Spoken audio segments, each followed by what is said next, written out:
चेतावनी, केवल वयस्कों के लिए। सावधान, इस वीडियो में 18 जोड़ वयस्क विषय, कड़क भाषा और जटिल कहानियां शामिल हैं, जो विशेष रूप से केवल परिपक्व दर्शकों के लिए है। ये सामग्री केवल शैक्षिकी और मनोरंजन के उद्देश्य से एक रचनात्मक प्रस्तुति है। इसमें दिखाए गए सभी पात्र और घटनाएं काल्पनिक हैं या साहित्यिक विश्लेषण का हिस्सा है। दर्शक इसे अपनी जिम्मेदारी और जोखिम पर देखें। यदि आपकी आयु कानूनी सीमा से कम है या आप ऐसे विषयों के प्रति संवेदनशील हैं, तो कृपया अभी इस वीडियो को छोड़ दें। अध्याय 61 चुपचाप भाग्य बनाओ, 1.42 मिलियन का दांव लगाओ। अनुवादक 54,96,90,339 आई स्पोर्ट्स लॉटरी सेंटर छोड़ने के बाद लिन मो ने ये कहने का अवसर लिया कि उनके पेट में असहजता महसूस हो रही थी। इसलिए ली जिनविन ने ही गाड़ी चलाई और सीधे नानकियाओ स्टॉल की ओर बढ़े, जो स्टोर के लिए किराए के समझौते पर हस्ताक्षर करने के लिए तैयार था। कुछ देर बाद कंपनी खाते ने एक संदेश भेजा, कोरियाई टीम की शुद्ध जीत 0:3, सभी लाभ भी शामिल, आपके लिए मुसीबत। लिन मो ने ली जिनविन से परहेज किया और चुपचाप खरीदारी की जानकारी भेजी, फिर मोबाइल बैंकिंग ऐप में प्रवेश किया और निर्दिष्ट खाते में 1.4.2 मिलियन स्थानांतरित कर दिए। इस स्थानांतरण पूरा करने के बाद लिन मो ने चुपके से एक गहरी सांस ली। उसकी भावनाएं कुछ भड़क उठी। आखिरकार यह उसके जीवन का अब तक का सबसे बड़ा खर्च था। भावनात्मक उतार चढ़ाव महसूस न करना कठिन था। इससे भी महत्वपूर्ण बात यह है कि कल तक ये राशि कई गुना बढ़ सकती है। उसने अपने बैंक खाते में बचे हुए सभी लाखों को स्थानांतरित क्यों नहीं किया? एक तरफ उसे अभी भी बाद में किराया देना था और दूसरी तरफ लिन मो को लगा कि उसके पास कुछ नकदी आसानी से उपलब्ध होनी चाहिए। खेल लॉटरी की जीतें कल तक यथाशीघ्र आ जाएंगी, यदि थोड़ी देर हो गई तो परसों। यदि इन 2 दिनों के दौरान सिस्टम कुछ अधिक लाभदायक जानकारी प्रदान करता है और उसके पास कोई पैसा नहीं है, तो ये काफी शर्मनाक होगा। प्रबंधक वांग ने शीघ्रता से कार्य किया। जैसे ही विलिंग मिनी नानकियाओ स्टॉल पर खड़ी हुई थी, मुद्रित लॉटरी टिकटों की छवियों की एक श्रृंखला भेजी गई थी। एक लॉटरी टिकट की कीमत 2 युआन है, जिसमें अधिकतम 99 प्रति दांव है। एक टिकट की अधिकतम राशि 20,000 युआन है। प्रबंधक वांग ने अंत में उन्हें कुल 75 टिकटें भेजी, जिसका अर्थ है कि वे लाभ भी शामिल थे जिनके वे मूल रूप से हकदार थे। और क्योंकि वह स्को पर दांव लगा रहा था, उसे 2 प्रविष्टियों का संयोजन दांव लगाने की जरूरत नहीं थी, जिससे उसे कुछ पैसे की बचत हुई। 1.42 मिलियन का 7% 99,400 युआन होना चाहिए। 4 लॉटरी टिकटों की कीमत घटाकर 80,000 युआन। इस आदमी ने मेरे मुनाफे से 10,000 युआन से अधिक ले लिया। लिन मो ने त्वरित गणना की। प्रबंधक वांग ने उससे 14,000 युआन लिए थे। वह जुए में भारी जोखिम ले रहा था, जबकि दूसरे ने बस माउस से कुछ क्लिक किए। लेकिन वह अपरिहार्य था। समाज के कई उद्योगों में किसी को केवल वेतन को नहीं देखना चाहिए। हालांकि उसे अभी भी लॉटरी टिकटों की पूरी खरीद के बारे में प्रबंधक वांग की पिछली टिप्पणियों के पीछे के तर्क का पता नहीं चला था, लेकिन उसे यकीन था कि उस व्यक्ति को निश्चित रूप से इससे लाभ हुआ था। और वास्तव में उन्होंने उसकी बहुत मदद की थी, क्योंकि ऑनलाइन स्पोर्ट्स लॉटरी टिकट खरीदना इतना आसान नहीं था। उन्हें एक एक करके ऑफलाइन प्रिंट करने में बहुत अधिक समय लगेगा और उसकी पत्नी को कुछ गड़बड़ी नजर आ सकती है। बेशक ये सिर्फ आपसी जरूरत का मामला था। ठीक है, धन्यवाद मैनेजर वांग। एक संदेश का उत्तर देने के बाद लिन मो कार से बाहर निकले। ली जिनविन ने हैरान होकर पूछा, प्रिय, तुम रास्ते में क्या कर रहे थे? बिना कुछ कहे अपना फोन पकड़े हुए। अदरक शूट की कीमत की जांच कर रहा हूँ, लिन मो ने गोलमोल जवाब दिया और जल्दी से फोन अपनी जेब में रख लिया। फुटबॉल पर सट्टा लगाना एक ऐसी बात थी जिसके बारे में उसकी पत्नी को बिल्कुल भी नहीं बताया जा सकता था। भले ही उसने पैसे जीते हों, तब भी नहीं। ली जिनविन को जीवन में 2 चीजों से सबसे ज्यादा नफरत थी, एक थी जुआ और दूसरी थी अत्यधिक शराब पीना। ये उसके पिता द्वारा छोड़ी गई मनोवैज्ञानिक परछाइयां थीं। यदि सिस्टम द्वारा प्रदान की गई जानकारी नहीं होती, तो लिन मो निश्चित रूप से फुटबॉल पर सट्टेबाजी पर विचार नहीं करते। मिस्टर लिन, क्या आपने अपना सारा काम खत्म कर लिया है? उस समय एजेंट, जो पहले से ही दुकान के प्रवेश द्वार पर इंतजार कर रहा था, आया। उसके पीछे स्टाइलिश कपड़े पहने एक बुजुर्ग व्यक्ति था। एजेंट ने उत्साहपूर्वक परिचय दिया, यह मकान मालिक है। लिन मो मुस्कुराए और अपना हाथ बढ़ाया, आपसे मिलकर अच्छा लगा, बस मुझे लिन कहकर बुलाएं। बुजुर्ग व्यक्ति लगभग 70 वर्ष का लग रहा था। उसने द नॉर्थ फेस पोशाक पहनी हुई थी और उसके पैरों पर एयर फोर्स 1 की एक जोड़ी थी और उसके पैरों पर एक बड़ा चेकमार्क था। मम्मा, नमस्ते। बुजुर्ग व्यक्ति भी बहुत विनम्र था। उसने हाथ मिलाते हुए कहा, एजेंट ने बताया कि आप यहाँ एक स्पोर्ट्स लॉटरी की दुकान खोलने की योजना बना रहे हैं। लिन मो ने सिर हिलाया, इन दिनों करने के लिए और कुछ नहीं है, इसलिए मैंने सोचा कि इसे आजमाना चाहिए। बातें करते करते वे सभी दुकान में चले गए। घर की संरचना आयताकार थी, आकार लगभग 20 वर्ग मीटर था और सजावट के निशान से ऐसा लग रहा था कि यह एक ब्यूटी सैलून हुआ करता था। बुजुर्ग व्यक्ति ने मुस्कुराते हुए कहा, इस जगह का आकार काफी बड़ा है ना? आप यहाँ खेल और कल्याण लॉटरी दोनों भी कर सकते हैं। यहाँ विशेष रूप से उनके लिए स्क्रैच कार्ड खेलने के लिए 2 टेबल रखें। यहाँ पर जीतने वाले नंबर प्रदर्शित करने वाला एक चिन्ह लटकाएं। मेरे सेवानिवृत्त होने के बाद मुझे लॉटरी टिकट, विशेष रूप से फुटबॉल सट्टेबाजी का अध्ययन करना पसंद आया। आज रात विश्व कप क्वालिफाई है और मैं कुछ टिकट खरीदने की योजना बना रहा था। आपसे ये सुविधाजनक होगा, मैं बस आपके पास आऊंगा। कोई बात नहीं, अगली बार मुझे वेचेट पर एक संदेश भेजें और मैं उन्हें आपके लिए खरीद लूंगा। लिन मो ने मुस्कुराते हुए कहा, आप आज रात किस पर दांव लगाने की योजना बना रहे हैं? स्को या जीत हार? धिक्कार है, बेशक स्को। कोरिया और हमारी राष्ट्रीय टीम के बीच जीत हार पर दांव लगाने का क्या मतलब है? ऐसा नहीं है कि आप 2 स्ट्रिंग आई शर्त लगाना चाहते हैं, है ना? बुजुर्ग व्यक्ति ने तथ्यात्मक रूप से कहा और जारी रखा, आप 0:2 पर भी दांव लगा सकते हैं। मैंने 10,000 युआन की शर्त लगाई है। ये समझ में आया। ताकतें पूरी तरह से अलग अलग स्तरों पर थी। परिणाम के बारे में कोई संदेह नहीं था। एजेंट को फुटबॉल के बारे में भी कुछ पता लग रहा था, या शायद माहौल के साथ तालमेल बिठाने के लिए वह लगातार सिर हिला रहा था। मैंने एक ही स्को पर दांव लगाया था, लेकिन मैंने कुल 300 युआन का दांव लगाया। 0-2 पर 200 और हमारी राष्ट्रीय टीम के कोरिया पर 1:0 से जीत पर 1 और 100 का दांव लगाया। ठीक है, तुम्हें सपने देखने होंगे। ली जिनवेन ने थोड़ी दिलचस्पी दिखाए किनारे पर बैठकर किराए के अनुबंध पर गौर किया। बुजुर्ग व्यक्ति फिर से लिन मो की ओर मुड़ा और पूछा, आप एक लॉटरी की दुकान खोल रहे हैं, आप हमसे बेहतर जानते होंगे। आपको क्या लगता है कि आज रात के स्को के लिए दांव क्या होना चाहिए? लिन मो ने अपनी पत्नी की ओर देखा, सुनिश्चित किया कि वह बातचीत पर ध्यान नहीं दे रही है, और फिर कहा, वास्तव में मैं भी ज्यादा नहीं जानता, मुझे बस ऐसा लग रहा है कि हमारी राष्ट्रीय टीम निश्चित रूप से हारने वाली है। लिन मो अपने पास मौजूद जानकारी को यूं ही उजागर नहीं करने वाला था। चुपचाप पैसा कमाना सबसे अच्छा था। बड़बोलेपन से बाद में परेशानी हो सकती है। कुछ और छोटी बातचीत के बाद ली जिनवेन, जो उनके बगल में थे, ने अनुबंध उठाया और कहा, प्रिय, मैंने अनुबंध पर गौर कर लिया है, कोई समस्या नहीं है। आप यहाँ रुके और औपचारिकताएं संभालें, मैं जियाओक्सियाओ को स्कूल से लेने जाऊंगा। 6 बज चुके थे और लिन जियाओक्सियाओ को स्कूल से निकलने में 20 मिनट से भी कम समय बचा था। लिन मो ने थोड़ा चिंतित होकर पूछा, क्या आप आश्वस्त हैं कि आप अकेले गाड़ी चला सकते हैं? शायद मुझे आपके साथ जाना चाहिए। ली जिनवेन ने अपना सिर हिलाया, ये ठीक है, ये सिर्फ 2 सड़कें हैं, बिल्कुल भी दूर नहीं। साथ ही देर सवेर मुझे खुद ही गाड़ी चलाना सीखना होगा। वह स्थान वास्तव में फ्यूचर स्टार प्राइमरी स्कूल के बहुत करीब था, सड़क के ठीक नीचे और कुछ चौराहों से होकर। तो ठीक है, सड़क पर सावधान रहना और अगर कुछ भी हो तो मुझे फोन करना। चिंता मत करो, मैं बच्चा नहीं हूँ। तुम सिर्फ अनुबंध पर हस्ताक्षर करने पर ध्यान केंद्रित करो और कीमत गलत मत समझो। ली जिनवेन को विदा करने के बाद लिन मो ने किराए के अनुबंध पर हस्ताक्षर करना और मकान मालिक के साथ भुगतान स्थानांतरित करना शुरू कर दिया। वार्षिक किराया 45,000 युआन जमा 20,000 युआन और एजेंसी शुल्क कुल भुगतान का 2% था, जो 65,000 युआन के लिए 1,300 युआन है। लिन मो ने गोल किया और एजेंट को थोड़ा अतिरिक्त 1,500 युआन दिए। ऐसा नहीं था कि लिन मो मूर्खतापूर्ण उदार था। दुकान का मूल किराया 50,000 युआन प्रति वर्ष था। यह एजेंट ही था जो इसे घटाकर 45,000 युआन करने में कामयाब रहा था।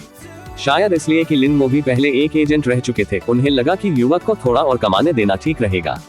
वह पूरे दिन इलेक्ट्रिक बाइक पर उसका पीछा करता रहा, जो आसान नहीं था, इसलिए उसने प्रयास की सराहना के तौर पर अतिरिक्त 200 रुपये दिए। अनुबंध की 3 प्रतियां थीं। हस्ताक्षर करने के बाद मकान मालिक ने कुछ निर्देश दिए और फिर उसकी प्रति लेकर दुकान से चला गया। एजेंट ने अनुबंध की एक और प्रति पकड़कर अपना सामान पैक किया, लिन मो को कई बार धन्यवाद दिया और फिर चला गया। अध्याय 62। हम एक साथ गरीब होने के लिए सहमत हुए और आप चुपके से बॉस बन गए। अनुवादक 54,96,339।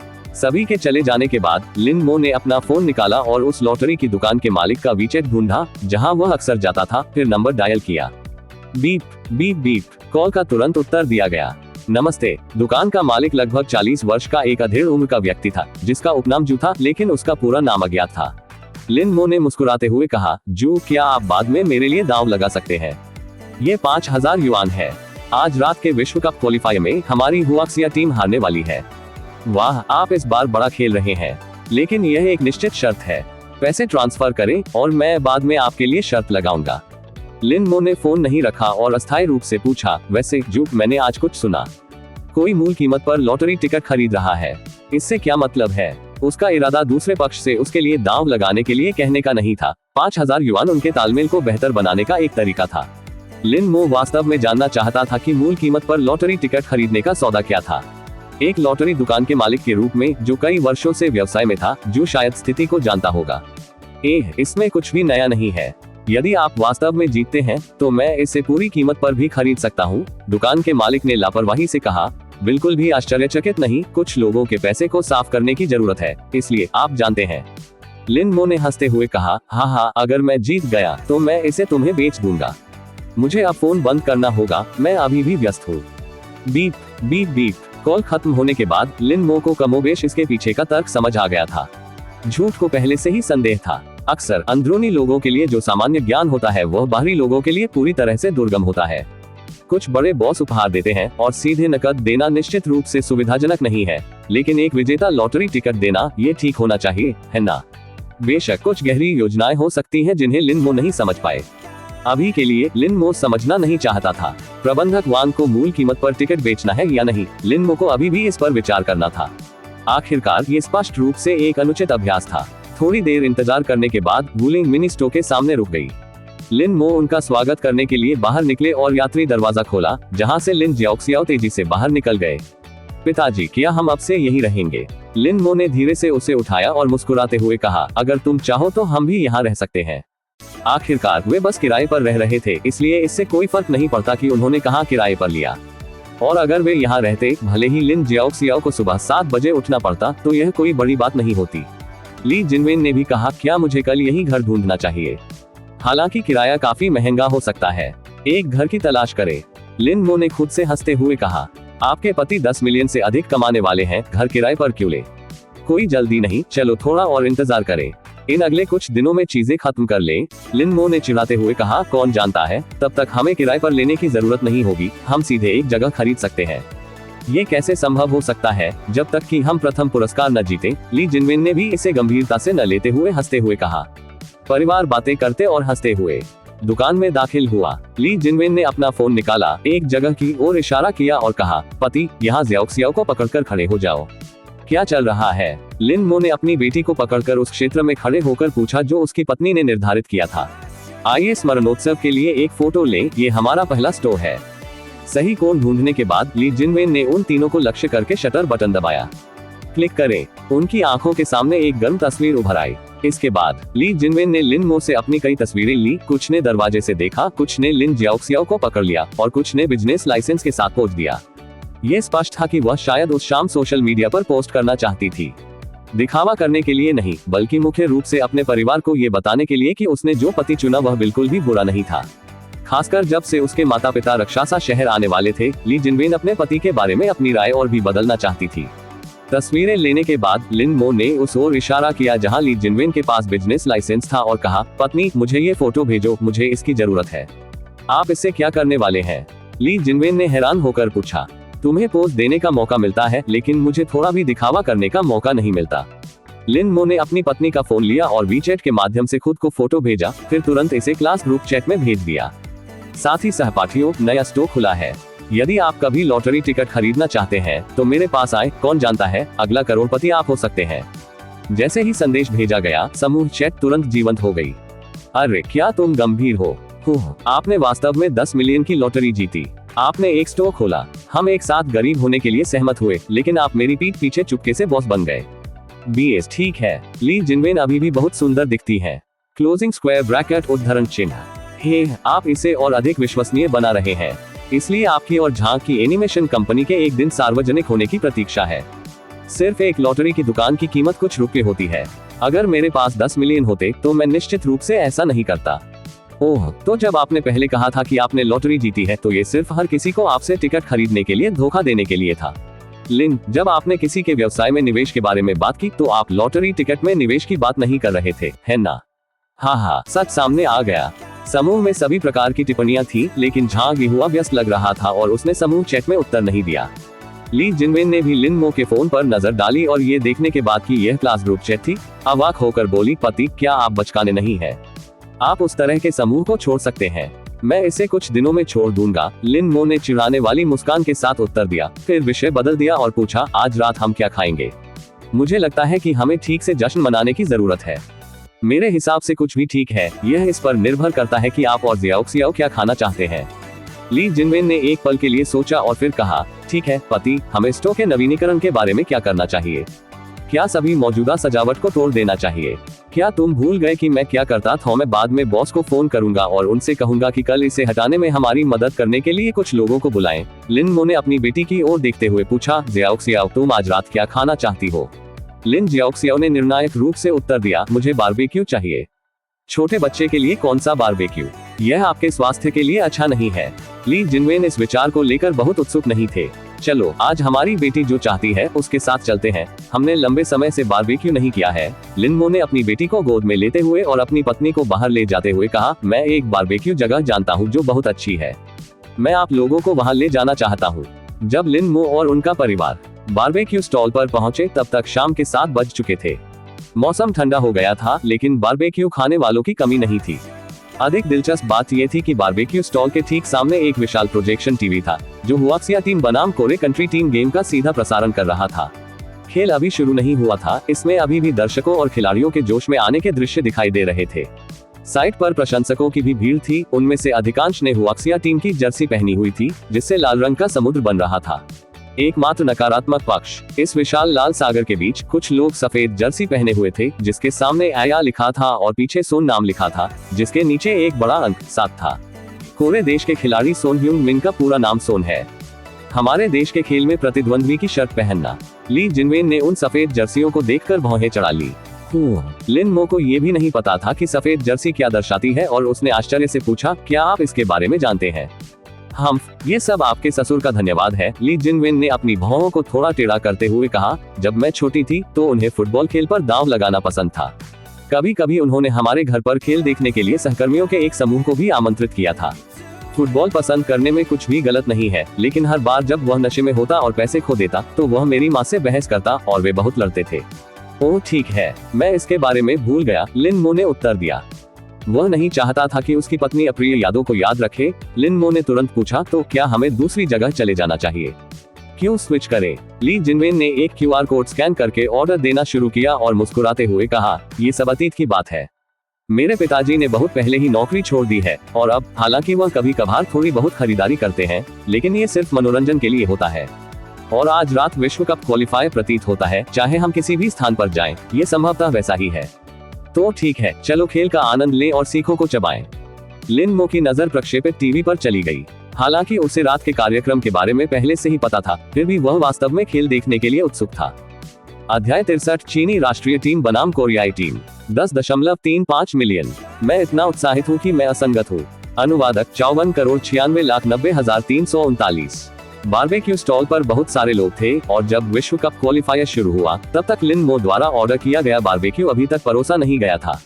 खाली परिवार फुटबॉल मैच देखने लगा। लिन जियाओक्सियाओ ने टीवी की ओर इशारा किया और पूछा, पिताजी हमारे देश की टीम कौन सी है? लिन मो ने समझाया, लाल वाला हमारा है और काला वाला कोरे देश है। इस पल फुटबॉल मैच भी शुरू हो गया था और उनके आसपास की भीड़ भी सक्रिय हो गई थी। जयकार, तालियां और टोस्ट आपस में मिल गए, जिससे ठंडी शरद ऋतु की रात में गर्माहट आ गई। खेल शुरू हुए 1 मिनट भी नहीं हुआ था कि रेफरी ने सीटी बजा दी। फुटबॉल के मैदान पर सभी खिलाड़ी रुक गए और कैमरे की नजर एक ऐसे खिलाड़ी पर पड़ी जो नीचे गिर गया था। ऐसा प्रतीत होता है कि हुआक्सिया के नंबर 4 ने कोरे देश के नंबर 17 को पछाड़ दिया था, लेकिन लिन मो दोनों व्यक्तियों के सटीक नामों के बारे में बहुत स्पष्ट नहीं थे। उसने सट्टेबाजी की दुकान पर ज्यादातर 5 बड़ी लीग देखी थी और नियमों से काफी परिचित था। हुआक्सिया टीम से केवल वू लेई और वे शिहाओ को पहचानता था। मैच जारी रहा और भले ही लिन मो को अंतिम परिणाम पता था, फिर भी वह अनिवार्य रूप से थोड़ा घबराया हुआ था। निवेश बहुत बड़ा था और यदि इसका भुगतान हुआ तो ये 7 मिलियन से अधिक होगा, एक ऐसा प्रलोभन जिसके बारे में निचले तबके का कोई भी सामान्य व्यक्ति शांत नहीं रह सकता। इसके अलावा लिन मो के सीमित फुटबॉल अनुभव से हुआक्सिया टीम आज काफी अच्छा खेल रही थी, कम से कम उस दिव्य युद्धाभ्यास की तरह नहीं जो उसने पिछले लघु वीडियो में देखा था। 7वें मिनट के आसपास कोरे कंट्री ने आक्रमण करने का अवसर जब्त कर लिया, जिसमें कई खिलाड़ी हुआक्सिया टीम के पेनल्टी क्षेत्र की ओर दबाव डालने के लिए समन्वय कर रहे थे। हुआक्सिया टीम बचाव के लिए जल्दी से वापस आए और गोल के सामने का क्षेत्र अराजकता में डूब गया। टोट, रेफरी ने फिर से सीटी बजाए और 12 यार्ड स्थान की ओर इशारा किया। धत्तेरी की, बेवकूफ रेफरी, क्या चल रहा है? इसे कैसे बुलाया जा सकता है? पेनल्टी किक, क्या आप मजाक कर रहे हैं? इस रेफरी के साथ निश्चित रूप से कुछ गड़बड़ है, मैं शुरू से ही बता सकता हूँ। बारबेक्यू स्टॉल पर तुरंत अराजकता फैल गई। हुआक्सिया टीम की जर्सी पहने कई ग्राहक गुस्से में गाली देने लगे। ये सिर्फ वे ही नहीं थे। लिन मो लाइव प्रसारण में स्टैंड से ऊंची आवाज में अपशब्दों को स्पष्ट रूप से सुन सकते थे। अचानक हुई गड़बड़ी ने लिन जियाओक्सियाओ को भयभीत कर दिया, जिससे उसका शरीर कांपने लगा। उसने सहजता से अपनी गर्दन सिकोड़ ली और लिन मो को पकड़कर पूछा, पिताजी क्या हुआ? लिन मो ने उसके छोटे से सिर को थपथपाया और सांत्वना दी, डरो मत चाचा, रेफरी के अनुचित दंड का विरोध कर रहे हैं। क्या आपने पहले लाइव प्रसारण में पीली शर्ट में रेफरी की कार्रवाई देखी थी? लिन मो ने सीटी बजाने की नकल की और इशारा करते हुए अपना स्पष्टीकरण जारी रखा। सीटी बजाने का मतलब खेल में विराम है और जहां उन्होंने इशारा किया उसे 12 यार्ड स्पॉट कहा जाता है, जिसका अर्थ है पेनल्टी किक। इसका मतलब यह है कि अभी हमारे देश के एक खिलाड़ी ने बेईमानी की है और उसे दूसरी टीम को पेनल्टी किक देनी होगी। लिन जियाओक्सियाओ ने फिर पूछा, पेनल्टी किक क्या है? एक पेनल्टी किक। अपनी बेटी की रुचि देखकर लिन मो ने धैर्यपूर्वक समझाया, आप 7वें नंबर वाले खिलाड़ी को काले रंग में देखते हैं, वह गोल के सामने शूट करने के लिए तैयार खड़ा है। गोलकीपर को छोड़कर हर कोई केवल उसके पीछे खड़ा हो सकता है और यह पेनल्टी किक है। खेल के दौरान बनाए गए गोलों की तुलना में पेनल्टी किक थोड़ी आसान होती है। जैसे ही लिन मो ने अपना स्पष्टीकरण समाप्त किया, कोरे देश के नंबर 7 सोन ह्यूंग मिन ने गेंद को जोरदार किक मारी और उसे कव के साथ सीधे नेट में भेज दिया। बारबेक्यू स्टॉल पर और हंगामा मच गया, शाप के शोर में डूब गया।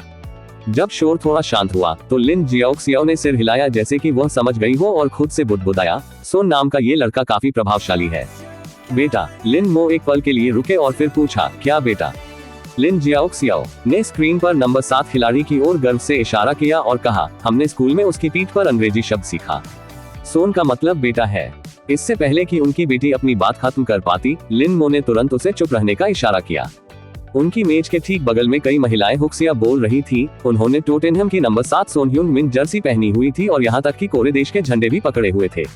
राष्ट्रीय टीम मैच, अन्य देशों का समर्थन। लिन मो को अंदर से पता था कि ऐसी महिलाओं के साथ निश्चित रूप से खिलवाड़ नहीं किया जाना चाहिए। अगर उन्होंने अपनी ही बेटी को सोन ह्यूंग मिन को बेटा कहते हुए सुना तो कौन जानता है कि क्या होगा। लिन मो को डर नहीं था, लेकिन बस उसे लगा कि इन लोगों को उसके दिन के अच्छे मूड को प्रभावित करने देना जरूरी नहीं है। यदि संभव हो तो परेशानी से बचना बेहतर है। सौभाग्य से वे उत्साहपूर्वक पूरे देश का झंडा लहरा रहे थे, अपने आदर्श के लक्ष्य का जश्न मना रहे थे और उन्होंने उनकी बातचीत पर ध्यान नहीं दिया। जल्द ही स्वादिष्ट बारबेक्यू परोसा गया। ली जिनवेन ने अपना पसंदीदा ग्रिल्ड ग्लूटेन उठाया और काटने के बाद कहा, हनी, मुझे ऐसा लग रहा है कि कुछ गड़बड़ है। अब आप फुटबॉल के बारे में इतना कुछ कैसे जानते हैं?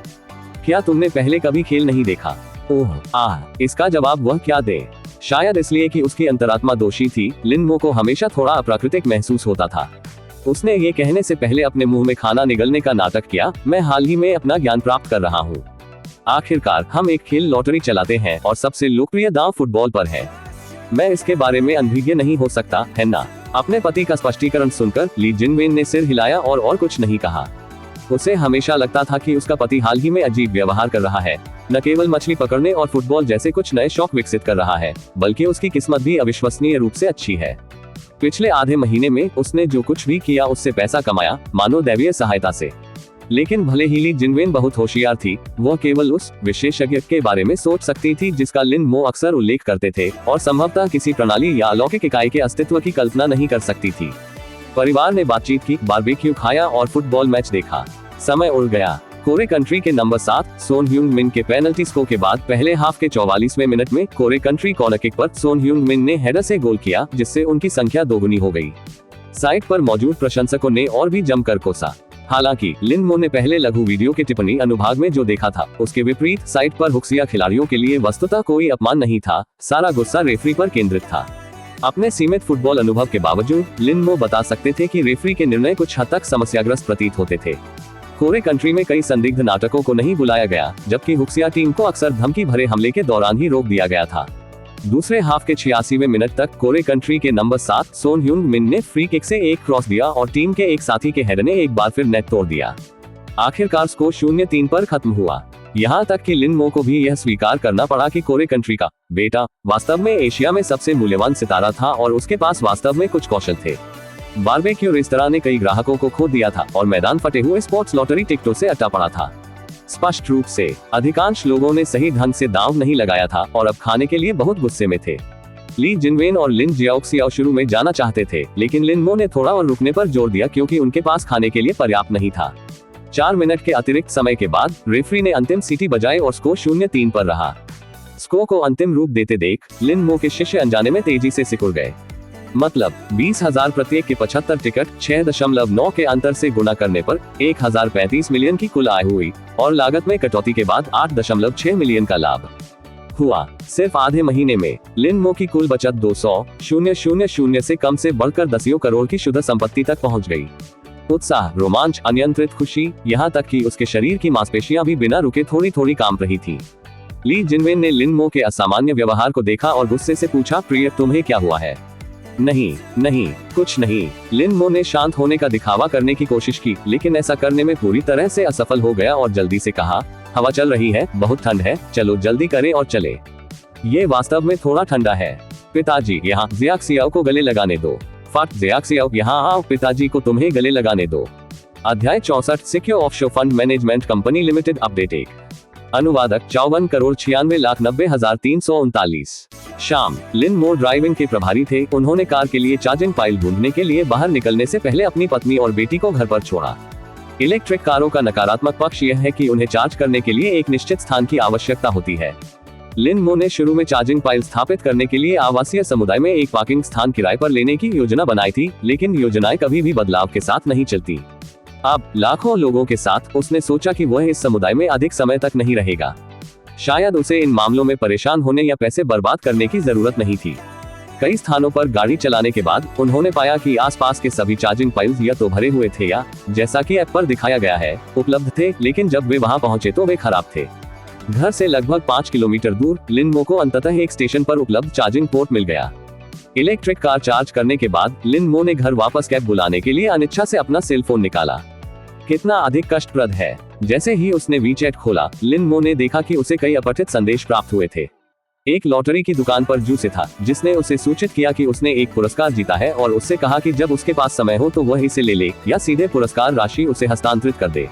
XU की 5000 की खरीदारी जीत हार के दांव के लिए थी, साथ ही कई छोटे लेन देन में विभाजित थी, इसलिए प्रत्येक जीतने वाली राशि 10,000 से अधिक नहीं थी और इसमें कर शामिल नहीं था।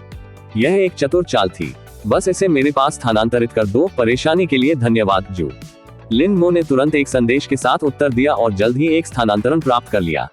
अंतर 1.18 था, जिसके परिणामस्वरूप 9,000 युआन जमा हुए। राशि सही होने की पुष्टि करने के बाद उसने दूसरे पक्ष के साथ चैट इतिहास हटा दिया। ली जिनवेन कभी कभी अपना फोन इस्तेमाल करती थी और अगर वह उसे देख लेती तो परेशानी होती और उसे स्पष्टीकरण देना पड़ता। चैट हिस्ट्री साफ करने के बाद लिन मो ने लॉटरी सेंटर के मैनेजर वान का संदेश खोला। एक के बाद एक कई संदेश सामने आए। मिस्टर लिन, आपकी जीत पर बधाई। कुल 75 दांव 10.35 मिलियन युआन की संयुक्त जीत राशि के साथ। क्या आप सीधे स्थानांतरण चाहते हैं? मिस्टर लिन, जब आपको ये प्राप्त हो तो कृपया उत्तर दें। अगर आप सहमत हैं तो मैं अभी आपको पैसे ट्रांसफर कर सकता हूँ। ये स्पष्ट था कि प्रबंधक वांग लॉटरी टिकट खरीदने के लिए उत्सुक थे। लिन मो वास्तव में सुविधा को प्राथमिकता देते थे, लेकिन एक ऐसी प्रणाली होने से जो भविष्य में पैसा बनाने के कई अवसरों की अनुमति देती थी, इसका मतलब था कि संभावित अवैध गतिविधियों में शामिल होने का जोखिम लेने की कोई आवश्यकता नहीं थी। हालांकि इससे करों में काफी बचत होगी और सुविधा भी होगी। इसे भूल जाए, लालची नहीं हो सकते। बेहतर होगा कि पहले किसी वकील से पूरी तरह सलाह ले ले।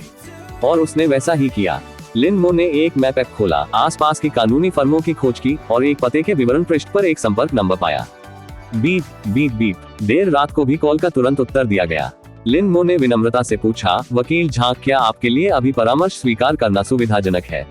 हाँ, ये हमेशा सुविधाजनक है। 500 युआन प्रति घंटा। आप मेरा वीचैट जोड़ सकते हैं। प्रति घंटा 500 युआन, लानत है, ये महंगा है। हालांकि लॉटरी जीत से करों में 2 मिलियन से अधिक की बचत की तुलना में ये स्वीकार्य लग रहा था। वीचैट पर वकील झांग को जोड़ने के बाद लिन मो ने सीधे उनकी चिंताओं के बारे में पूछा। क्या मेरी विजेता लॉटरी टिकट बेचना अवैध है? क्या ये कोई नियम तोड़ता है? क्या इससे मुझे कोई परेशानी हो सकती है? यदि वकील ने कहा कि कुछ मुद्दे हैं, तो लिन मो ने तुरंत विचार छोड़ दिया होता और कर्तव्यपूर्वक अपने करों का भुगतान किया होता। नमस्कार, ऐसा व्यवहार गैरकानूनी नहीं है। भले ही पुरस्कार के दावेदार को भविष्य में कानूनी मुद्दों का सामना करना पड़े, आपको अवैध या गैर अनुपालक होने के बारे में चिंता करने की जरूरत नहीं है, क्योंकि यह एक बाजार अर्थव्यवस्था के भीतर मुफ्त विनिमय पर आधारित है, पूरी तरह से कानूनी और अनुपालन। वकील का जवाब निश्चित था। ओह, कोई समस्या नहीं। हालांकि उसे वह उत्तर मिल गया जो वह चाहता था, फिर भी ली मो को असहजता महसूस हुई। वह किनारे पर बैठ गया और उसी तरह 2 अन्य वकीलों से सलाह लेने के लिए 1000 युआन से अधिक खर्च कर दिया। अंत में सभी की प्रतिक्रियाएं समान थी। कार्रवाई पूरी तरह कानूनी थी। फिर लिन मो ने इसकी पुष्टि के लिए धैर्यपूर्वक ऑनलाइन खोज की। उन्होंने पाया कि ऐसा ऑपरेशन वास्तव में कानूनी और अनुपालनात्मक था। विचार करने पर बात समझ में आई। ये सिर्फ किसी और के साथ आदान प्रदान था। उन्होंने लॉटरी टिकट के साथ जो किया उसका उससे कोई लेना देना नहीं था, है ना? उदाहरण के लिए, यदि उसका टिकट खो गया और किसी और ने उसे उठा लिया, तो क्या वह कानून तोड़ रहा होगा? लॉटरी टिकटों के लिए वास्तविक नाम पंजीकरण की आवश्यकता नहीं होती है। वैधता की 3 बार जांच करने के बाद लिन मो मैनेजर वांग के साथ बातचीत पर लौटे और उन्हें बताया कि वह टिकट बेचने के लिए सहमत है। एक कारण सुविधा और त्वरित नकदी थी, दूसरा 2 मिलियन बचाना था, कोई छोटी रकम नहीं। ये 200 युआन या 2000 युआन भी नहीं था, बल्कि 2 मिलियन था। यदि यह कानूनी और अनुपालनपूर्ण हो तो कौन पैसा नहीं बचाना चाहेगा। मैं श्रीमान का बहुत आभारी हूँ लिन, और कृपया निश्चिंत रहे कि यह पूरी तरह से कानूनी और अनुपालन संचालन है। हम कल सुबह 8 बजे तक सभी बोनस आपके खाते में स्थानांतरित कर देंगे। यदि सुविधाजनक हो तो कृपया मुझे एक बैंक कार्ड नंबर और खाता धारक की जानकारी भेजें, अधिमानतः एक शेंगमिन बैंक कार्ड। लिन मो को याद आया कि उसके पास शेंगमिन बैंक कार्ड था। उसने तुरंत अपने मोबाइल बैंकिंग ऐप में कार्ड नंबर ढूंढा और मैनेजर वांग को भेजा, फिर घर के लिए कैब बुलाई। लगभग 10 मिनट बाद जैसे ही लिन मो अपने दरवाजे पर खड़ा था, उसके फोन पर एक स्थानांतरण सूचना प्राप्त हुई। संदेश ने संकेत दिया कि एक बड़ा स्थानांतरण होने वाला है और पहुंचने वाला है। सुबह 5 बजे ग्रैंड जिया समय। उन्होंने अपना मोबाइल बैंक ऐप खोला और देखा कि transfer secure offshore fund management company limited नामक एक विदेशी बैंक से हुआ था। हालांकि अभी तक उनके खाते में पैसा नहीं आया था, लेकिन मोबाइल बैंकिंग ऐप ने पहले ही दिखा दिया था कि पैसा आने वाला है। 1, 10, 100, 1000, 10,000, 100,000, मिलियन, 10 मिलियन। लिन मो ने स्क्रीन पर अंक गिने, उसका उत्साह एक बार फिर बढ़ गया। 1 करोड़, 8 अंकों का आंकड़ा। आधे महीने पहले यह एक ऐसा आंकड़ा था जिसके बारे में उसने अपने जीवन में सपने में भी नहीं सोचा था, और भले ही उसके 3 लोगों के परिवार ने अपने सभी महत्वपूर्ण अंक बेच दिए, लेकिन वे इस राशि के साथ नहीं आ सके। अपने बैंक खाते में अंकों की चक्करदार श्रृंखला को देखकर लिन मो को एक अवास्तविक अनुभूति महसूस हुई। दरवाजे पर खड़े होकर और अपनी भावनाओं को शांत करने में कुछ समय लगाते हुए लिन मो ने आखिरकार अपनी चाबियां निकाली और कांपते हाथों से अपने घर का दरवाजा खोला। बाथरूम की लाइट जल रही थी और पानी की आवाज आ रही थी। शायद उसे दरवाजा खोलते हुए सुनकर जल्द ही बाथरूम से ली जिनवेन की आवाज आई, प्रिय, क्या तुम वापस आ रही हो? इतनी देर क्यों लग गई? हाँ, यह मैं हूँ। इसका जिक्र भी मत करो, पास के चार्जिंग स्टेशनों पर कोई जगह नहीं थी, इसलिए मुझे कई किलोमीटर दूर जाना पड़ा। आपके लिए कठिन रहा होगा। ठीक है, ये ठीक है, तुम आगे बढ़ो और अपना स्नान समाप्त करो, मैं बाद में अपना ले लूंगा। लिन मो ने अपने पीछे का दरवाजा बंद कर लिया और अपनी उत्तेजित भावनाओं को शांत करना जारी रखा। वह शयन कक्ष में नहीं लौटा, बल्कि थोड़ी देर के लिए सोफे पर बैठ गया। फिर जैसे उसे कुछ याद आया हो, उसने कागज का एक टुकड़ा और एक बॉल पॉइंट पेन लिया और खाने की मेज पर बैठ गया। इस दुनिया में कोई भी बहुत ज्यादा पैसा होने की शिकायत नहीं करेगा। लिन मो के लिए 10 मिलियन पहले से ही बहुत अधिक हो सकते हैं, लेकिन ये राक्षसा में एक अपार्टमेंट खरीदने के लिए पर्याप्त था। यह अभी भी वित्तीय स्वतंत्रता प्राप्त करने से बहुत दूर था। तो पैसा कमाने की योजना को नजरअंदाज नहीं किया जाना चाहिए। सबसे पहले मुझे जिंजर शूट व्यवसाय की अच्छी तरह से योजना बनानी होगी और फिर झांग येहुआ के एनिमेशन स्टूडियो में निवेश करना होगा। एक बार जब ये 2 चीजें सफलतापूर्वक पूरी हो जाएंगी तो मेरे हाथ में एक छोटा सा लक्ष्य होना चाहिए। फिर हमारे परिवार को शायद अब पैसे की चिंता नहीं करनी पड़ेगी।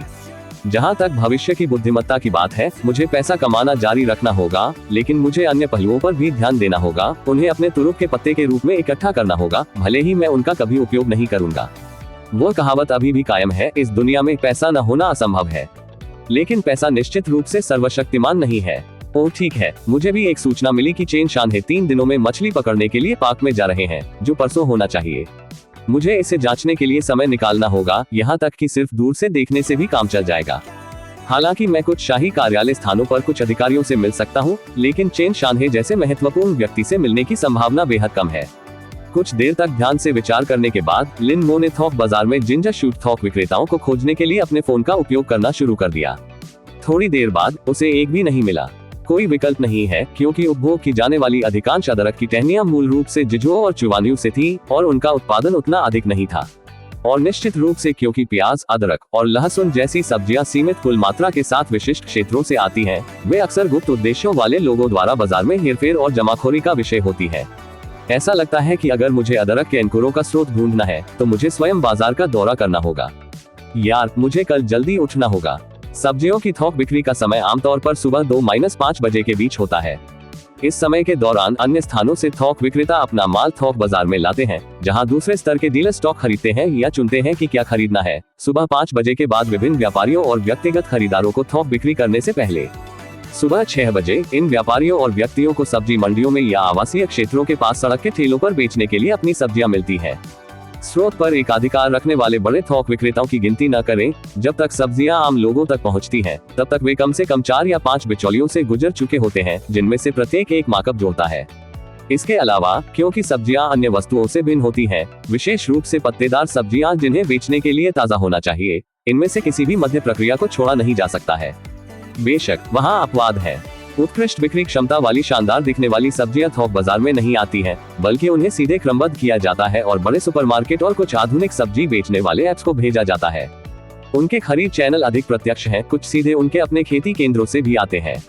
परिणाम स्वरूप उच्च गुणवत्ता वाली सब्जियों की कीमतें भी अधिक हैं।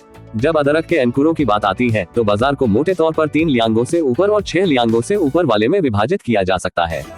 जिसने भी अदरक के अंकुर खाए हैं वह जानता है कि यह सब कोमलता के बारे में है। इसलिए स्वाभाविक रूप से जितना अधिक कोमल उतना बेहतर, इसलिए 3 लियांगों पर अदरक के अंकुर, लेकिन 6 लियांगों से अधिक नहीं। बिल्कुल वही है जिन्हें लिन मो खरीदने पर ध्यान केंद्रित करना चाहते हैं। अदरक के अंकुरों की रेंज की सावधानी पूर्वक पुष्टि करने के बाद, जिसे उन्होंने खरीदने की योजना बनाई थी, लिन मो ने विभिन्न मुद्दों की खोज जारी रखी और कई सामग्रियों को पढ़ा। जल्द ही उसे एक बहुत ही पेचीदा समस्या का एहसास हुआ। नहीं, कुछ ठीक नहीं लग रहा है। अध्याय 65 वायदा बाजार इकाई से अधिक सशक्त है। 2 और अपडेट। अनुवादक 54,96,90,339 आए। लिन मो को एहसास हुआ कि कुछ गड़बड़ है। उसने अपनी भौहें सिकोड़ ली और अपने हाथों में सफेद कागज को पलट दिया और रिक्त स्थान में अंकों के 2 सेट लिख दिए। 3.75 युआन, 11.59 युआन। एक था ऑनलाइन पाए जाने वाले अदरक के अंकुरों का थोक मूल्य। इंटेलिजेंस सिस्टम के अनुसार अदरक के अंकुरों की बिक्री कीमत सबसे अधिक थी। फिर लिन मो ने उनके आगे 10 मिलियन का आंकड़ा लिखा। ये वो कुल पूंजी थी जिसका उपयोग उसने अदरक के अंकुर खरीदने के लिए करने की योजना बनाई थी। धन की कुल राशि को अदरक की शाखाओं के प्रति जिनकी कीमत से विभाजित करने पर परिणाम लगभग 2666 जिन था, जो 1333 टन के बराबर था। उसकी गणना देखकर लिन मो सदमे में होंफने के अलावा कुछ नहीं कर सका। 1300 टन से अधिक, लानत है, वह बहुत बड़ी मात्रा थी। इस बात की तो बात ही छोड़िए कि क्या इतनी बड़ी रकम खरीदना संभव था। भले ही वह वास्तव में इतने सारे अदरक के अंकुर हासिल करने में कामयाब रहा हो, लेकिन डायमंड कैपिटल का बाजार निश्चित रूप से इसे एक ही बार में अवशोषित करने में सक्षम नहीं होगा। लिन मो को ऑनलाइन मिली जानकारी के अनुसार पूरे ग्रैंड जिया देश की दैनिक अदरक की खपत केवल लगभग 900 टन थी, और इसमें सूखे अदरक, अदरक के टुकड़े, मसालेदार अदरक, अदरक का तेल, अदरक पाउडर, अदरक कैंडी और अन्य गहरे संसाधित उत्पादों की नियमित खपत शामिल थी। केवल ताजी अदरक की टहनी, ये छोटी किस्म, इतनी बड़ी मात्रा तक नहीं पहुंच पाएगी। ये बहुत बड़ी समस्या है। भले ही मैं वास्तव में अदरक की इतनी सारी कोम्पलें प्राप्त कर सकूं, बाकी लोग मूर्ख नहीं है। वास्तव में ये बिल्कुल विपरीत है। वे सावधानीपूर्वक सब्जी विक्रेता बाजार के सबसे चतुर लोगों में से हैं। अगर मैं जल्दबाजी में इतनी पूंजी निवेश करता, तो व्यापारी निश्चित रूप से नोटिस करते और कीमतें बढ़ाने का मौका पकड़ लेते। ऐसे लोग भी हो सकते हैं जिनके पास विशेष चैनल हैं, जो कीमतें बढ़ने के तुरंत बाद बाजार में अदरक के अंकुर फेंक सकते हैं, जिससे मुझे नुकसान होगा। ये परिदृश्य पूरी तरह से घटित हो सकता है और उस समय तक मुझे कुल नुकसान का सामना करना पड़ सकता है। अब लिन मो को एहसास हुआ कि उसने व्यवसाय करना बहुत आसान समझा था। मानो वह दुनिया में व्यवसाय करने वाला एकमात्र व्यक्ति था जिसका कोई दुश्मन या प्रतिस्पर्धी नहीं था। लेकिन ऐसा बिल्कुल नहीं था। भले ही उसके पास सबसे महत्वपूर्ण जानकारी थी, फिर भी एक बार में अदरक के अंकुर जमा करके बड़ा लाभ कमाने का कोई रास्ता नहीं था। वह क्या करे? वह इतना अच्छा अवसर यूं ही नहीं छोड़ सकता था, है ना? लिन मो के लिए यह पहली बार व्यवसाय करना था और इंटेलिजेंस सिस्टम की मदद से भविष्य में निश्चित रूप से अधिक व्यवसाय के अवसर होंगे। इसलिए लिन मो इतनी आसानी से हार नहीं मानना चाहते थे। उसे इस प्रकार की समस्याओं को हल करना सीखना होगा। इस पल ली जिनवेन स्नान समाप्त करके शौचालय से बाहर आए। लिन मो की भौहें सिकुड़ी हुई देखकर वह अपने बाल सुखाते हुए उसके पास आए और पूछा, क्या हुआ पति? आप चिंतित लग रहे हैं, आप किस बारे में सोच रहे हैं? उसने स्वाभाविक रूप से खुद को लिन मो के पीछे रखा, तौलिया एक तरफ रख दिया और उसके कंधों की मालिश करने लगी। अपने कंधों में आराम महसूस करते हुए लिन मो अपने गहरे विचारों से बाहर निकले, अपनी आंखें मली और अपनी पत्नी का हाथ छुआ और अपना सिर घुमाकर धीरे से पूछा, ज़ियाक्सियाओ कहाँ है? वह पहले से ही कमरे में सो रही है। कागज पर अव्यवस्थित संख्याओं के बारे में जानने को उत्सुक ली जिनवेन ने धीरे से पूछा, आप यहाँ क्या गणना कर रहे हैं? हिसाब लगाओ क्या? वह अभी तक अपनी पत्नी को 10 मिलियन युआन से अधिक के मामले के बारे में नहीं बता सका, लेकिन अन्य मामलों में लिन मो को लगा कि छिपने की कोई जरूरत नहीं है। वह मुस्कुराया और स्पष्ट रूप से कहा, मैं एक समस्या के बारे में सोच रहा हूँ। अगर अदरक की कीमत आसमान छूती है, तो हम अदरक को जमा करने के अलावा और अधिक पैसा कैसे कमा सकते हैं? अदरक जमा करने के अलावा और कैसे कमाए पैसा? सवाल सुनकर ली जिनवेन तुरंत मुस्कुराए और कहा, पति, क्या आप उस महान शख्सियत के बारे में भूल गए जिसके बारे में हम सभी ने अपने वरिष्ठ वर्ष में चर्चा की थी? महान हस्ती? लिन मो ने हैरानी से पूछा, कौन? मैं सचमुच भूल गया। आप उसे कैसे भूल सकते हैं? क्या आप उस समय अक्सर यह नहीं कहते थे कि आप निश्चित रूप से उससे अधिक शक्तिशाली होंगे? ली जिनवेन ने मजाक में लिन मो के कंधे पर अपनी ठुड्डी रखते हुए कहा। उसने उसे और नहीं छेड़ा और सीधे तौर पर कहा, ये वह प्रसिद्ध उत्तर का भिखारी फू हेतांग है। फू हेतांग, ये नाम सुनते ही लिन मो के दिमाग में अचानक एक जोर का तूफान उभर आया। सारी उलझी हुई समस्याएं उसी क्षण गायब हो गईं। फू हेतांग का जन्म 1967 में एक किसान परिवार में हुआ था और उन्हें किसान दार्शनिक के रूप में जाना जाता था। अपनी युवावस्था में उन्होंने सुअर पाले, कपास और लहसुन जैसी अन्य फसलें उगाई। हालांकि जिस चीज ने उन्हें पूरे देश में प्रसिद्ध बना दिया वह 2009 में हुई लहसुन वायदा घटना थी। उस समय लहसुन की कीमत गिर गई थी। उत्पादन लागत 1.2 युआन प्रति जिन थी और भंडारण शुल्क 0.15 युआन प्रति जिन था, लेकिन लहसुन की सबसे महंगी किस्मों को केवल 0.17 युआन प्रति जिन में बेचा जा सकता था, जिसके परिणामस्वरूप लहसुन किसानों और व्यापारियों को महत्वपूर्ण नुकसान हुआ और रोपण क्षेत्र में कमी आई। उत्पादकों को एहसास हुआ कि लहसुन की कीमत निश्चित रूप से गिरती रहेगी, इसलिए उन्होंने इसके बजाय अन्य फसलें बोने का फैसला किया। लहसुन कम पैदा होने से उत्पादन कम हो गया, लेकिन लहसुन की मांग जस की तस बनी रही। इस अवसर का लाभ उठाते हुए फू हेतांग ने लहसुन पर भारी दांव लगाते हुए वायदा बाजार में 50,000 युआन का निवेश किया। चालाक चालों की एक श्रृंखला के बाद उन्होंने 6 मिलियन युआन से अधिक का लाभ कमाया, जिसने उस समय राष्ट्रीय वायदा बाजार को हिलाकर रख दिया और विश्वविद्यालय के कृषि प्रोफेसरों के बीच पसंदीदा केस स्टडीज में से एक बन गया। तेजी बाजार की नींव में 2 स्थितियां होती हैं। एक, उत्पादकों के लिए एक गंभीर झटका, दूसरा, इन्वेंट्री में भारी कमी है। 2010 के बाद कृषि का अध्ययन करने वाला लगभग कोई भी व्यक्ति फू हेतांग की प्रसिद्ध कहावत से अनजान नहीं होगा। हाँ, यही बात है। मैं बहुत मूर्ख हूँ। मैं भौतिक कमोडिटी ट्रेडिंग पर इतना केंद्रित क्यों था? वायदा बाजार वह जगह है जहाँ मुझे वास्तव में चमकना चाहिए। इस विचार के साथ लिन मो ने ली जिनवेन को कसकर गले लगाया और उसे पूरी भावना से चूमा और उत्साह से कहा, पत्नी, मेरी प्यारी पत्नी, आप सचमुच मेरे भाग्यशाली सितारे हैं। अपनी आवाज धीमी रखो, नहीं तो तुम जियाओक्सियाओ को जगा दोगे। जैसे ही ली जिनवेन ने अपनी बेटी के कमरे की ओर देखा तो उनके गाल लाल हो गए। कोई चिंता नहीं, हम भविष्य में एक ध्वनिरोधी घर खरीदेंगे, इसलिए हमें उसकी बातें सुनने की चिंता नहीं होगी। लिन मो ने अपनी पत्नी को फिर से चूमा और झेंझाओ कमोडिटी फ्यूचर्स एक्सचेंज ऐप, जो कि CITIC कंस्ट्रक्शन फ्यूचर्स था, डाउनलोड करने के लिए जल्दी से अपना फोन निकाला। वायदा प्लेटफार्मों के पैमाने के संदर्भ में निस्संदेह देश में सबसे बड़ा डायमंड कैपिटल फ्यूचर्स एक्सचेंज था, जहां लिन मो रहते थे। लेकिन हर क्षेत्र की अपनी विशेषज्ञता होती है। डायमंड कैपिटल फ्यूचर्स एक्सचेंज के मुख्य बाजार लौह धातु, कीमती धातु, लौह धातु, ऊर्जा और रसायन, शिपिंग, सूचकांक, विकल्प और ऐसे अन्य परिष्कृत खंड थे। जब कृषि उत्पाद वायदा की बात आती है तो हेनान प्रांत में जिनझोउ कमोडिटी फ्यूचर्स एक्सचेंज और किलू प्रांत में इलेक्ट्रॉनिक बोर्ड ऐसे नाम हैं जो दिमाग में आते हैं। हालांकि मुझे इसे कैसे रखना चाहिए? किलू प्रांत आगे निकल गया है, वहाँ 10 में से 9 इलेक्ट्रॉनिक बोर्ड अवैध हैं। ये कहना कि कोई बहुत कुछ कमा सकता है एक बात है, लेकिन कभी कभी केवल अपना मूलधन वापस पा लेना पहले से ही काफी प्रभावशाली होता है। ऐसा लगता है कि आपके पास पहले से ही एक योजना है। अपने काम पर आगे बढ़ें। मैं ये भी हिसाब लगाऊंगा कि लॉटरी की दुकान के नवीनीकरण में कितना खर्च आएगा। लिन मो को गंभीरता से शोध करते हुए देखकर ली जिनवेन थोड़ा मुस्कुराए, बीच में रोकना नहीं चाहते थे। उसने कागज की कुछ शीट और एक कलम ली और लिन मो के सामने बैठ गई और लॉटरी की दुकान के नवीनीकरण की लागत और उसके बाद की प्रक्रियाओं की गणना करना शुरू कर दिया। बस एक छोटा सा लैंप जलाकर मंद रोशनी वाले लिविंग रूम में देखा। 2 लोग एक दूसरे के सामने बैठे हैं, प्रत्येक अपने अपने कार्यों में व्यस्त हैं, कभी कभी ऊपर देखते हैं और एक दूसरे की आंखों में देखते हैं, जैसे कि टेलीपैथी द्वारा। माहौल बहुत सौहार्दपूर्ण, गर्मजोशी भरा और खुशनुमा था। फ्यूचर सॉफ्टवेयर डाउनलोड करने के बाद लिन मो आदरक श्रेणी में प्रवेश करने के लिए इंतजार नहीं कर सके और कीमत को देखा। 5.21 युआन। वायदा स्टॉक से भिन्न होता है। वायदा में कोई मंदी का बाजार नहीं है, आप छोटा या लंबा जा सकते हैं। यदि आप सही ढंग से दांव लगाते हैं तो वस्तु की कीमत गिरने पर भी आप पैसा कमा सकते हैं। इसके अलावा वायदा कारोबार की पेशकश, आप ट्रेडिंग दिवस के भीतर कई बार पोजीशन खोल और बंद कर सकते हैं, जिससे जोखिम नियंत्रण की सुविधा के साथ साथ मूल्य अंतर से लाभ के अवसर भी मिलते हैं। यदि आपको कोई नकारात्मक प्रवृत्ति दिखाई देती है तो आप नुकसान को कम करने के लिए समय पर अपनी स्थिति बंद कर सकते हैं। यदि वह वायदा कारोबार के पैटर्न में महारत हासिल कर सकता है तो लिन मो बढ़ती कीमत की जानकारी पर वायदा खरीदकर पैसा कमा सकता है और गिरती कीमत की जानकारी पर भी पैसा कमा सकता है। अदरक के अंकुरों की वर्तमान कीमत 5.21 युआन है और उच्चतम बिक्री मूल्य 11.59 युआन तक जा सकता है। इसका मतलब यह है कि अगर मैं 10 मिलियन युआन मूल्य का अदरक वायदा खरीदूं और सभी शुल्कों के बाद सही समय पर बेचूं, तो मैं लगभग 20 मिलियन युआन का लाभ कमा सकता हूं। वायदा कारोबार कर मुक्त है। ये बिल्कुल सामान्य है, भले ही आप सब कुछ खो दें, राज्य आपको एक भी युआन का मुआवजा नहीं देगा। यह एक युद्ध क्षेत्र की तरह है जो पूरी तरह से अपनी ताकत पर निर्भर है। क्या मुझे उन सभी को एक बार में खरीदना चाहिए?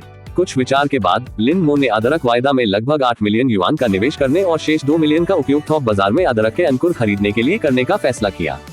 दोनों दृष्टिकोणों का उपयोग करके वह देखेगा कि कौन सा अधिक लाभदायक था और उसके लिए बेहतर अनुकूल था। अध्याय 66। इस बार काफी जानकारी है। अनुवादक 54,96,90,339। रात 11 बजे तक काम करते समय दंपत्ति के बीच कभी कभार कुछ बातें हो जाती थी।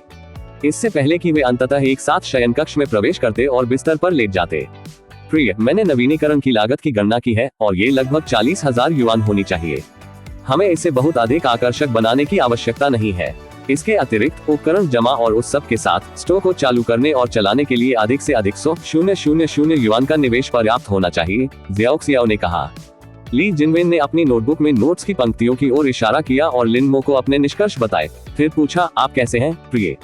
क्या आप अदरक में वायदा खरीदने की योजना बना रहे हैं? लिन मो ने सिर हिलाया। मम्मा, मैं उनसे परिचित होने के लिए कुछ वायदा खरीदने की योजना बना रहा हूँ, लेकिन मुख्य फोकस अभी भी भौतिक बाजार होगा। मैं थोड़ी देर में थोक बाजार की जांच करने जा रहा हूँ। सभी, आप इतनी जल्दी जा रहे हैं?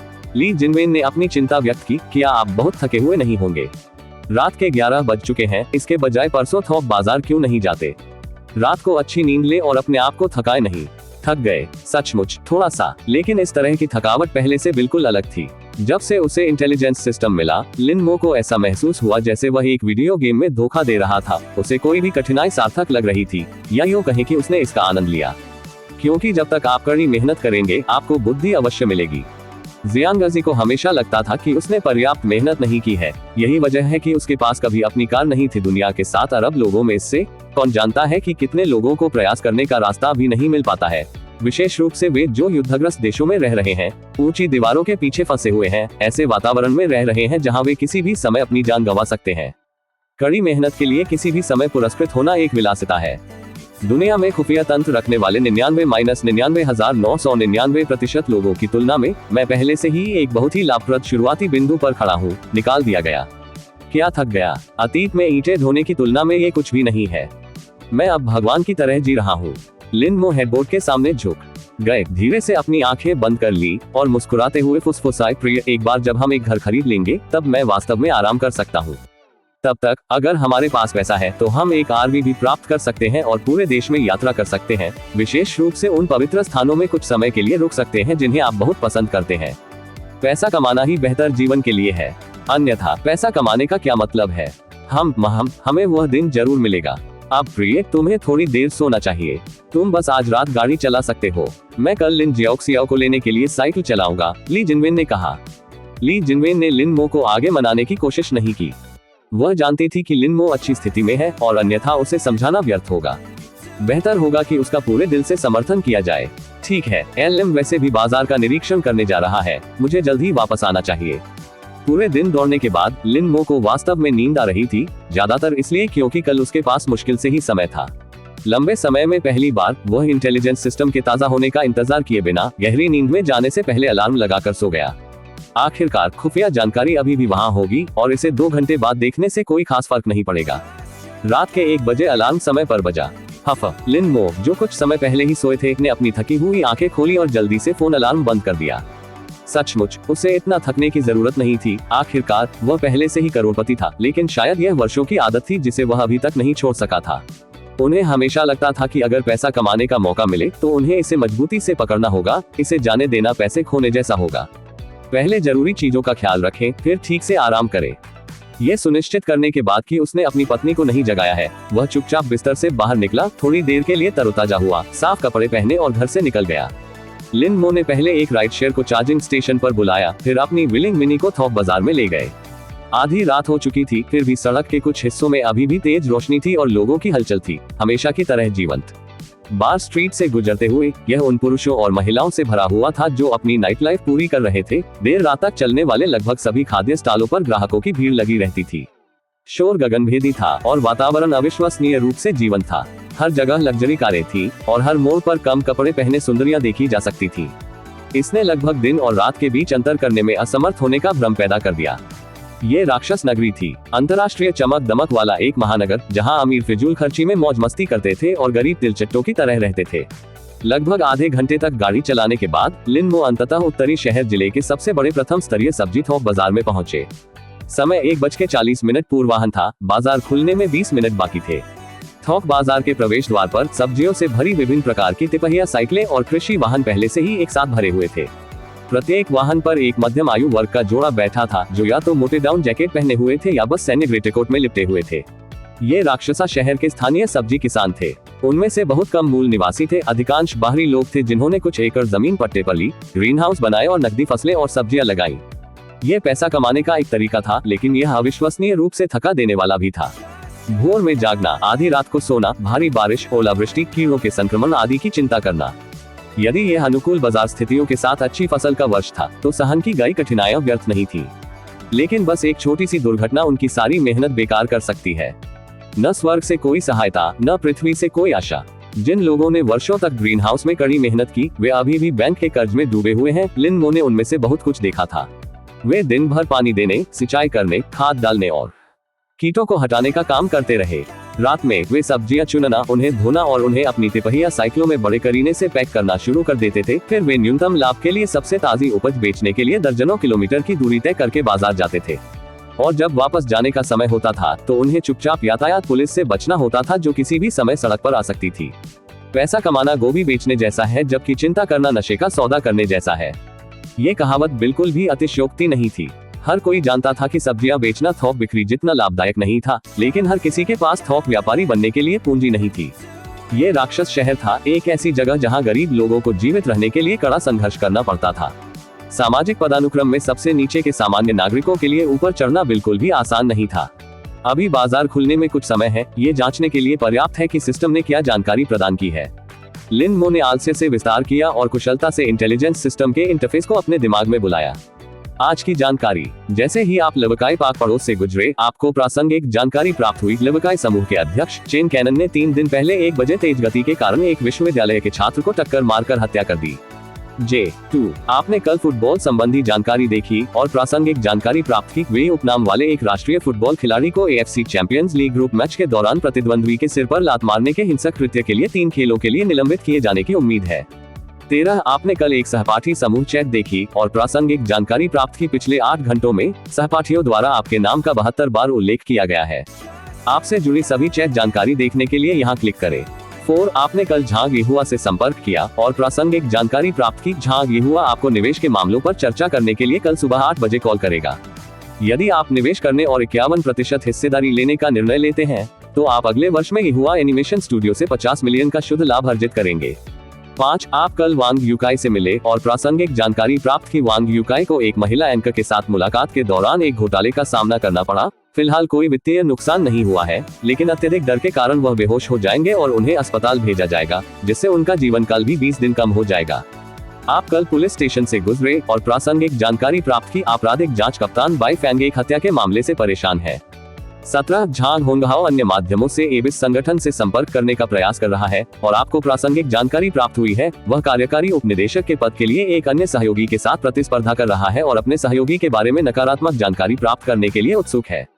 Closing square bracket. 8 आपने कल प्रबंधक वांग को लॉटरी टिकट बेचे और आपको प्रासंगिक जानकारी प्राप्त हुई। प्रबंधक वांग ने 75 विजेता लॉटरी टिकट 18 ग्राहकों को कुल 12 मिलियन की कीमत पर बेचे। पूर्ण विराम। 9 आपने कल काओ रेनेयोंग के साथ बातचीत की और आपको प्रासंगिक जानकारी प्राप्त हुई। आपके द्वारा भुगतान किया गया वार्षिक किराया काओ रेनेयोंग द्वारा फुटबॉल खेल पर दांव लगाने के लिए इस्तेमाल किया गया है, जिसमें 0:2 स्कोर पर दांव लगाया गया है। वह अब इस बात को लेकर परेशान है कि वह अपनी पत्नी को पैसे के ठिकाने के बारे में कैसे समझाए। 10 आपने कल डाइन APP की जांच की और प्रासंगिक जानकारी प्राप्त की। प्रसिद्ध ब्रॉडकास्टर बिग बॉस मन की बेबी 10 दिनों से बंद है और वर्तमान में संपर्क से बाहर है। कुछ प्रशंसकों का मानना है कि वह जुए में शामिल है और पुलिस ने उसे हिरासत में लिया है। अध्याय 67 लवकाई समूह के अध्यक्ष चेन शान है। संकट की अनुभूति। अनुवादक 54,96,90,339। लवकाई समूह अध्यक्ष चेन कायनान। एक कॉलेज छात्र की हत्या कर दी। क्योंकि अभी कुछ दिन पहले लिन चांगशुई ने उल्लेख किया था कि श्रमिकों का एक समूह इस कंपनी से अपने अवैतनिक वेतन की मांग कर रहा था। लिन मो ने सामने आई पहली खुफिया जानकारी पर अतिरिक्त ध्यान दिया। उनकी भौहों पर बल पड़े। लिन मो ने लापरवाही से अपने फोन पर ब्राउजर खोला, खोज इंजन में प्रवेश किया और चेन हैनान का नाम टाइप किया। ध्यान से उसकी पृष्ठभूमि की जांच की। जब तक आप जांच नहीं करते तब तक आपको पता नहीं चलता, और जब आप ऐसा करते हैं तो यह चौंकाने वाला होता है। इस व्यक्ति का बायोडेटा किसी चमत्कार से कम नहीं था। उन्होंने बचपन से कई बार ग्रेड छोड़े, 15 साल की उम्र में विश्वविद्यालय से स्नातक की उपाधि प्राप्त की। उसी वर्ष आगे की पढ़ाई के लिए विदेश चले गए। 5 साल बाद विदेश से ढेर सारे सम्मान के साथ अपने देश लौटे। फिर लवकाई समूह के अध्यक्ष का पद संभाला और अगले वर्ष उन्होंने ये उपलब्धि हासिल की। फोर्ब्स अंडर 30 एलीट सूची में 87वें नंबर पर और फोर्ब्स हुआक्सिया क्षेत्र की समृद्ध सूची में 91वें नंबर पर है। जीवन में एक निश्चित विजेता, एक प्रतिभाशाली और प्रतिभाशाली युवा व्यवसाय जो सूर्य और चंद्रमा को टक्कर दे सकता है। बिना किसी संदेह के कोई यह जान सकता है कि ऐसे व्यक्ति की पृष्ठभूमि बिल्कुल भयानक थी और वह निश्चित रूप से किसी साधारण परिवार से नहीं आ सकता था। यह व्यक्ति वह कुछ किसी जैसा दिखता है। लिन मो ने बाइडो इंसाइक्लोपीडिया में चित्र को देखा। उसे लगा कि इसमें कुछ परिचित है, लेकिन उसे याद नहीं आ रहा था कि उसने इसे कहाँ देखा था। उन्होंने चेन कायनान के बारे में अधिक जानकारी खोजने की कोशिश की, उनकी पारिवारिक पृष्ठभूमि की तलाश की, लेकिन अपने माता पिता के अलावा उन्हें परिवार के अन्य सदस्यों के बारे में कोई जानकारी नहीं मिली। यहाँ तक कि यह भी स्पष्ट नहीं था कि वह शादीशुदा था या नहीं। ये स्पष्ट रूप से जानबूझकर छिपाया गया था। इसका उद्देश्य आसानी से खोजा जाना नहीं था। वह वास्तव में किससे मिलता जुलता है। लिन मो ने चेन कायनान के जीवन की और तस्वीरें खोजने का इरादा किया था, क्योंकि उन्हें वास्तव में लगा कि वह आदमी परिचित लग रहा था। लेकिन ठीक बाद उनकी नजर खोज बॉक्स में एक खोज इतिहास रिकॉर्ड पर पड़ी। चेन शानहे। उन्होंने कुछ दिन पहले चेन शानहे के बारे में जानकारी खोजी थी, इसलिए अब जब उन्होंने चेन अक्षर टाइप किया तो खोज शब्द अपने आप सामने आ गया। अचानक लिन मो का दिमाग चकरा गया। ठीक है, वह वही है, मुझे अब याद है। ये चेन कायनान वह कुछ चेन शानहे जैसा दिखता है। लिन मो ने 2 हाई डेफिनेशन तस्वीरें डाउनलोड की और उनकी साथ तुलना की। हालांकि एक अपनी युवावस्था में था और दूसरा बुजुर्ग था। उनकी आंखों के आकार और उनकी नाक की आकृति में थोड़ी समानताएं देखी जा सकती थी। क्या ये हो सकता है? लिन मो के दिमाग में अचानक एक साहसिक विचार आया। ये दोनों, क्या ऐसा हो सकता है या यह एक संयोग है? दुनिया में चेन उपनाम वाले बहुत से लोग हैं, इसलिए एक जैसा दिखना महज एक संयोग हो सकता है। हालांकि ये संयोग है या नहीं, लवकाई समूह निश्चित रूप से सरल नहीं है। मैं अब पिताजी के पैसे की मांग नहीं कर सकता। मेरे पिताजी के पास केवल 1 लाख के आसपास ही पैसा है, जो अब मेरे लिए ज्यादा मायने नहीं रखता। मुझे कल पिताजी के साथ अच्छी तरह से बात करने की जरूरत है, अन्यथा अगर वास्तव में कुछ होता है तो बहुत देर हो जाएगी। इस प्रकार की शक्ति ऐसी चीज है जिसे हम भड़काने का जोखिम नहीं उठा सकते। भले ही चेन कैनान चेन शानहे से संबंधित हो, हम उसे उकसाने का जोखिम नहीं उठा सकते। लिन मो ने फैसला किया कि उसे कल अपने पिता को फोन करना होगा। हालांकि यह उसके पिता की मेहनत की कमाई थी, फिर भी अगर वह नहीं मिल सका तो उसे इसे छोड़ना पड़ा। कभी कभी लोगों को बस सिर झुकाना सीखने की जरूरत होती है। गहन पृष्ठभूमि वाले लोगों के खिलाफ लड़ रहे हैं, कष्ट स्वयं को ही होगा। जहां तक कॉलेज छात्र की मृत्यु के बारे में जानकारी का उपयोग लाभ कमाने या दूसरे पक्ष को धमकी देने के लिए करने का सवाल है, ये लिन मो के विचार में कभी नहीं था। उन सच्चे बड़े शॉट्स के लिए कार दुर्घटना में किसी व्यक्ति की मृत्यु का क्या मतलब है? जाहिर है ज्यादा लीव नहीं। हालांकि उसके पास खुफिया तंत्र था, लिन मो ने इसे अपने दिमाग पर हावी नहीं होने दिया, ये सोचकर कि वह वास्तविक बड़े शॉट ले सकता है। वो तो बस यही चाहता था कि वह अपना जीवन शांतिपूर्वक और अच्छे से जिए। यदि संभव हो तो वह ऐसे बड़े शॉट से बचेंगे, लेकिन यदि वास्तव में अपरिहार्य हो तो यह अलग बात होगी। उसने कुछ गहरी सांसें ली। खुफिया जानकारी के पहले टुकड़े को एक तरफ रखकर लिन मो ने नीचे देखना जारी रखा और खुफिया जानकारी के तीसरे टुकड़े के बारे में उत्सुक हो गया। आपसे संबंधित सभी चैट जानकारी देखने के लिए यहाँ चुनें। अधिकांश लोग एक जैसे ही हैं, वे सभी जानना चाहते हैं कि दूसरे उनकी पीठ पीछे उनके बारे में क्या कहते हैं, और दूसरों के चैट इतिहास पर नजर डालने से स्वाभाविक रूप से उनकी जिज्ञासा संतुष्ट होती है। लिन मो कोई अपवाद नहीं थे, ये सिस्टम की एक नई सुविधा है। ऐसा कैसे हुआ कि यह पहले कभी नहीं था? शायद ऐसा इसलिए है क्योंकि बहुत से लोग मेरी पीठ पीछे मेरे बारे में बात नहीं कर रहे हैं। अरे आइए देखें कि आप सभी मेरे बारे में क्या चर्चा कर रहे हैं। जब लिन मो ने सिस्टम की इस लाइन पर ध्यान केंद्रित किया तो सिस्टम इंटरफेस पहली बार बदल गया, जिसमें वेचेट चैट इतिहास के समान कई इंटरफेस प्रदर्शित हुए। उसने लापरवाही से एक पर क्लिक किया, दिलचस्पी दिखाई और पढ़ना शुरू कर दिया। क्या आप विश्वास कर सकते हैं कि लिन मो ने सचमुच 10 मिलियन जीते? उस आदमी ने अपनी दुकान भी खोल ली है। यह विश्वास करना इस विश्वास के समान है कि मैं किनशे हुआंग हूँ। एक निर्माण श्रमिक के रूप में अपने जीवन के साथ उसे ऐसी किस्मत कहाँ मिलेगी? Closing square bracket. मुझे भी ऐसा लगता है, ये बस एक लॉटरी की दुकान होनी चाहिए और अब वे हमें लॉटरी टिकट खरीदने के लिए लुभाने की उम्मीद करते हैं। एक शर्त यह है कि झांग युवा बहुत दुखी और निराश होगा। वह संभवतः लिनमो से निवेश कैसे प्राप्त कर सकता है, ये बिल्कुल हास्यास्पद है। बस उसे शेखी बघारने दो, मैं देखना चाहता हूँ कि वह इस प्रहसन का अंत कैसे करता है। Closing square bracket. ऐसे लोग बहुत घृणित होते हैं, हमेशा अपने से अधिक अमीर होने का दिखावा करते हैं। एक याद रखें, विश्वविद्यालय में वह ऐसा नहीं था, वह इन सब से बहुत ऊपर दिखता था। हे समाज ने उसे बदल दिया, कौन हमेशा के लिए इतना अलग रह सकता है। चैट 2 बहन। मुझे याद है कि लिनमो कभी भी डींगे हाँकने वालों में से नहीं थे। मुझे लगता है कि उसने सचमुच जैकपॉट जीत लिया होगा। यदि केवल एक भी इसे जीत सके तो वह 10 मिलियन है। आप उसके साथ क्या नहीं कर सके। ओह माय, आप इस बारे में बहुत लंबे समय से बात कर रहे हैं। चाहे ये सच हो या नकली, सिर्फ ली जिनविन से क्यों न पूछे और आपको पता चल जाएगा। मैंने उससे पूछा और ली जिनविन ने कहा कि लिनमो की बकवास न सुने।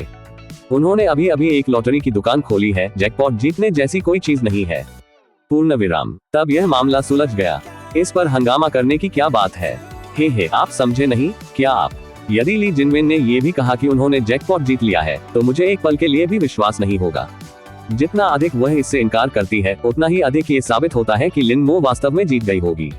क्या आपने कभी यह कहावत सुनी है कि धन का दिखावा नहीं करना चाहिए? यदि कोई जीता तो मैं कहूंगा कि मैं भी नहीं जीता, अन्यथा हर कोई पैसे उधार मांगने आएगा। मुझे याद है कि हमारे स्कूल के दिनों में लिनमो को मुझ पर क्रश था। कितने अफसोस की बात है, काश मैंने उस समय उसके साथ रहना चुना होता। उसे तुम पर क्रश था, मुझे वह याद नहीं है। क्या वह हमेशा ली जिनविन के साथ नहीं था? लेकिन अब भी देर नहीं हुई है। आपके आकर्षण से मुझे विश्वास नहीं हो रहा है कि लिनमो को लुभाया नहीं जाएगा। मेरी गांड को आकर्षित करो। आप फ्लट हैं। लिनमो TCH। आखिर किसने तुम्हें कभी पसंद किया? लिनमो को ये भी याद नहीं है कि स्कूल के दिनों में ये सहपाठी कैसा दिखता था। हालांकि उन्हें ऐसा लगता था कि बहुत से लोग अक्सर यह भ्रम पाले रहते हैं कि लिंग की परवाह किए बिना दूसरे लोग उनके शौकीन हैं। चैट 3 श्रीमान झांग। क्या आपको लगता है कि लिनमो विश्वसनीय है? वह काफी विश्वसनीय है। हमने स्कूल में ज्यादा बातचीत नहीं की, लेकिन मैं बता सकता हूँ कि वह एक भरोसेमंद व्यक्ति है। हो सकता है कि उसने उतनी धनराशि न जीती हो जितनी अफवाह थी, लेकिन हो सकता है कि उसने सचमुच लॉटरी जीत ली हो, अन्यथा वह ऐसी बातें नहीं कहते। ये बहुत अच्छा है, फिर हमारा स्टूडियो बच गया। जब तक हम इस निवेश को सुरक्षित कर सकते हैं, हमारा ये हुआ स्टूडियो दिव्य सिंहासन के लिए सभी पोस्ट प्रोडक्शन को पूरा करने में सक्षम होगा। एक बार जब ये लाइव हो जाएगा तो ये जबरदस्त हिट होगा। वैसे मिस्टर झांग, आपका सहपाठी कितना हिस्सा चाहता है? उसने अभी तक इसका उल्लेख नहीं किया है। 1-11 उसे पूछने के लिए कल कॉल करे। सच कहूँ तो मुझे शेयरों की ज्यादा परवाह नहीं है। मैं यह नहीं देखना चाहता कि कई वर्षों की हमारी सारी मेहनत परिणाम देखे बिना बर्बाद हो जाए। यदि वह निवेश करने को इच्छुक है तो मैं उसे अपने सभी शेयर देने को तैयार हूँ। Closing square bracket. आप ऐसा कैसे कर सकते हैं मिस्टर झांग? आपने इतने लंबे समय तक बहुत मेहनत की है और आपके बिना आज कोई ये हुआ नहीं होता। आइए अभी इस बारे में बात न करें। हो सकता है कि उसे हमारा उत्पादन भी पसंद न हो, निवेश करना तो दूर की बात है। आइए हम अपनी सारी उम्मीदें उस पर न रखें और अन्य निवेशकों की तलाश जारी रखें। इस उम्र में और बिना पीछे देखे अभी भी सपने देखना, मुझे लगता है कि हमारी कक्षा में केवल झांग हुआ ही ऐसा करता है। चिंता मत करो दोस्त, तुम्हारे अच्छे दिन, मेरे अच्छे दिन, हमारे अच्छे दिन, वे सब शुरू होने वाले हैं। लिनमो को अपने बारे में एक एक करके देखने के लिए बहुत सारे चैट रिकॉर्ड मिले, इसलिए झांग हुआ के चैट रिकॉर्ड को बंद करने के बाद वह इंटेलिजेंस सिस्टम इंटरफेस पर वापस चला गया। लेकिन चैट रिकॉर्ड की उपस्थिति निश्चित रूप से एक अच्छी बात थी, क्योंकि इससे पता चला कि इंटेलिजेंस सिस्टम की क्षमताएं केवल टेक्स्ट आधारित इंटेलिजेंस तक ही सीमित नहीं थी। कौन जानता है, शायद भविष्य में यह उसे सीधे फोटो इंटेलिजेंस भी प्रदान कर सकता है। वीडियो खुफिया। ये पूरी तरह संभव है। कल्पना कीजिए कि आपको किसी अमीर आदमी के प्रेम प्रसंग जैसी गर्मागर्म गपशप मिल रही है। घरेलू हिंसा करने वाली एक ताकतवर शख्सियत एक मशहूर हस्ती मौके पर ही नकल करते पकड़ी गई। इसके बारे में सोचना ही रोमांचकारी था। शायद कोई सीधे खुफिया तंत्र से प्रत्यक्ष रसदार गपशप भी प्राप्त कर सकता है। खुफिया तंत्र के आकर्षण के कारण निश्चित रूप से कई और रहस्य खुलने की प्रतीक्षा में थे। कल मैं फिर से चेन शानहे से संपर्क करूंगा, ये देखने के लिए कि क्या खुफिया तंत्र चेन कायनान के साथ उसके रिश्ते की पुष्टि कर सकता है। इसके अलावा हमें इंटेलिजेंस सिस्टम के सभी प्रकार के नए कार्यों को अनलॉक करने के लिए खुफिया जानकारी इकट्ठा करने के और तरीकों के बारे में सोचने की जरूरत है। इस प्रकार का जीवन वास्तव में संतुष्टिदायक है। होश में वापस आकर लिनमो ने खुफिया जानकारी के अन्य टुकड़ों की संक्षेप में समीक्षा की। हालांकि कुछ सनसनीखेज बातें थीं, लेकिन उन्होंने उन्हें ज्यादा गंभीरता से नहीं लिया। चूंकि वांग यूकाई अस्पताल गए थे, इससे लिनमो को सलाह देने की परेशानी से बच गए। वह ये जानने के लिए अनुवर्ती खुफिया जानकारी देखने का इंतजार करेगा कि क्या उसका जीवन काल बढ़ सकता है। हम उस पल थोक बाजार के द्वार खुले। आशान्वित और उत्सुक सैकड़ों किसान अपने विभिन्न वाहनों पर सवार होकर एक के बाद एक बाजार में आ गए। लिन मो जल्दी में नहीं थे। उसने अपनी वूलिंग मिनी को धीरे धीरे थोक बाजार में ले जाने से पहले उन सभी के प्रवेश करने का इंतजार किया। थोक बाजार बहुत बड़ा था, कई खंडों में विभाजित था, जिसमें विभिन्न प्रकार की सब्जियों और अलग अलग स्थिति के खरीदारों के लिए निर्दिष्ट क्षेत्र थे। छोटे पैमाने के किसान रेस्तरां, बाजार विक्रेताओं और कॉर्पोरेट खरीदारों जैसे ग्राहकों के साथ व्यवहार करते हैं। लेकिन लिन मो को बड़ी मात्रा की आवश्यकता थी, इसलिए उसने बाजार के संकेतों का सीधे अनुसरण किया, सबसे दूर के छोर तक, जो सबसे बड़ा खुला स्थान भी था। खुले स्थान पर करीने से खड़े कई अर्ध ट्रेलर ट्रक थे, जिनमें से प्रत्येक पूरी तरह से विभिन्न प्रकार की सब्जियों से भरा हुआ था। प्रत्येक ट्रक मूलतः एक स्टॉल था, जिसका दैनिक स्टॉल शुल्क लगभग 1000 युआन था। सब्जियां अधिकतर किलू और हेनान प्रांत से लाई जाती थीं। ये बड़े लेन देन का स्थान था और यह इस यात्रा के लिए लिन मो का गंतव्य था। अध्याय 68, दिन में लोगों के बारे में बात न करें और रात में भूतों के बारे में बात न करें। अनुवादक 54,96,339। लिन मो ने कदम रखने से पहले अपनी विलिंग मिनी को निर्दिष्ट पार्किंग क्षेत्र में पार्क किया। वाहन से बाहर सुबह के 2 बजे, रात की हवा ठंडी थी और चूंकि उसने कार में हीटर चालू कर रखा था, जैसे ही वह बाहर निकला, लिन मो ठंड से कांप उठा। उसने अपने चारों ओर अपने कपड़े कस लिए और एक एक करके सेमी ट्रेलर ट्रकों को देखने में अपना समय लिया। उसके जैसे बहुत सारे लोग थे जो सामान खरीदने आए थे, लेकिन उनमें से ज्यादातर 3 या 2 के समूह में थे, जिनमें से बहुत कम अकेले थे। प्रत्येक सेमी ट्रेलर के बगल में कई प्लास्टिक के टोकरे रखे गए थे। टोकरे के ऊपर सब्जियों के नमूने थे। सेमी ट्रेलरों के ड्राइवर और व्यवसाय मालिक बाहर इंतजार नहीं करते थे, बल्कि अपने वाहनों के अंदर बैठकर एयर कंडीशनिंग का आनंद लेते थे। सब्जी बाजारों में विनम्र विक्रेताओं के विपरीत प्राथमिक थोक विक्रेताओं के लिए यह इस बारे में नहीं था कि किसके पास पैसा है, बल्कि यह कि किसके पास सामान है। इससे कोई फर्क नहीं पड़ता कि आप कितने अमीर थे, अच्छे उत्पादों तक पहुंच के बिना ये सब व्यर्थ था। विशेष रूप से राक्षस शहर में, जहां सब्जियों की मांग बहुत अधिक थी और कई मध्यवर्ती थोक विक्रेता थे। यदि डाउनस्ट्रीम किसानों को आपसे स्टॉक नहीं मिल पाता है, तो वे आसानी से किसी और की ओर रुख कर सकते हैं। यदि उन्हें 3 दिनों तक स्टॉक नहीं मिल पाता है, तो वे भविष्य में आपके पास वापस आएंगे या नहीं, यह अनिश्चित है। इसलिए जो व्यापारी दूसरे क्षेत्रों से अपना माल लाते थे, वे काफी मुखर होते थे, जबकि स्थानीय थोक विक्रेताओं को उनके साथ व्यापार पर चर्चा करने में सक्रिय रहना पड़ता था। लिन मो बहुत उद्देश्यपूर्ण था और अदरक शूट अनुभाग की तलाश में सीधे भीड़ भाड़ वाले लोकप्रिय सब्जी स्टॉलों को पार कर गया। लगभग 10 मिनट के बाद आखिरकार उसे वह स्टॉल मिल गया जो थोक अदरक की शाखाओं में विशेषज्ञता रखता था। अब अदरक के अंकुरों का चरम मौसम था और स्टॉल के सामने बहुत सारे लोग थे जो नवीनतम थोक मूल्य और के बारे में पूछताछ कर रहे थे। स्टॉक की मात्रा, मूल्य निर्धारण बहुत पारदर्शी था। 1 टन से नीचे 3.85 युआन प्रति जिन था और 1 टन से अधिक के लिए यह 3.54 युआन प्रति जिन था। जिन आज के अत्यधिक विकसित सूचना युग में व्यवसाय करना बस ऐसा ही है। जानकारी के कारण बाधाएं संभावित हैं, जैसे कि टीवी नाटकों में वे परिदृश्य होते हैं जहां आपके पास विशेष कम कीमत वाले चैनलों तक पहुंच होती है। मजाक करना बंद करें। बुनियादी लोकप्रिय सब्जियों की एक राष्ट्रीय सब्जी टोकरी परियोजना न्यूनतम कीमत होती है। यदि कीमत वास्तव में एक निश्चित सीमा से नीचे आती है, तो व्यापारी सीधे राज्य को बेचेंगे, जिससे परिवहन लागत भी बच जाएगी। बेशक सब्जी की टोकरी की कीमत वास्तव में ज्यादा लाभ नहीं छोड़ती है, लेकिन ये सुरक्षा जाल और लाभ दोनों के रूप में काम करती है। तो आखिर वे आपको कम कीमत पर क्यों बेचें? क्या आप उनके पिता हैं? जहां तक अक्सर लघु वीडियो में फलों और सब्जियों के न बिकने और अंततः खेतों में सड़ने के दृश्य दिखाई देते हैं, वे आमतौर पर 2 कारणों से होते हैं। कारण एक तो ये कि राशि बहुत कम है, यात्रा के लायक नहीं। दूसरी बात यह है कि पर्याप्त मात्रा होने के बावजूद उपज के परिवहन के लिए सड़कें बहुत खराब है और अगर उन्हें बाहर ले जाया भी जा सकता है, तो इससे परिवहन लागत में बहुत वृद्धि होगी। अगर आप अमीर बनना चाहते हैं तो पहले रास्ता ठीक करें। अधिकांश किसानों के लिए ये केवल एक खोखला नारा नहीं है। उसके सामने कई थोक विक्रेताओं द्वारा कीमत के बारे में पूछने के बाद लिन मो विक्रेता को थोड़ा झटका देने के लिए 100 टन से अधिक की कीमत के बारे में पूछने ही वाला था, तभी उसे पीछे से एक आश्चर्यचकित महिला की आवाज सुनाई दी। लिन मो, क्या वह तुम हो? तुम यहाँ क्या कर रहे हो? ये आवाज। लिन मो अपने मुंह का कोना झटकने से खुद को नहीं रोक सका और खुद से बुदबुदाया, दिन में लोगों के बारे में न बोलने और रात में भूतों के बारे में न बोलने के बारे में बात करो। मैंने पहले ही अपनी पत्नी से उसका जिक्र किया था, आखिरी व्यक्ति जिससे मैं मिलना चाहता था, और फिर भी वही यहाँ है। लिन मो ने पीछे मुड़कर देखा और देखा कि लगभग 30 साल का एक जोड़ा उसके पीछे काफी भव्य कपड़े पहने खड़ा था। उस आदमी ने फर लाइन वाला कोट पहना हुआ था, उसकी कमर पर मर्सिडीज बेंज की चाबी थी और एक एच बकल बेल्ट थी जो विशेष रूप से आकर्षक थी। महिला ने एक महंगा दिखने वाला ऊनी कोट पहना हुआ था जो सोने और चांदी से सजी हुई थी, जिसमें धन झलक रहा था।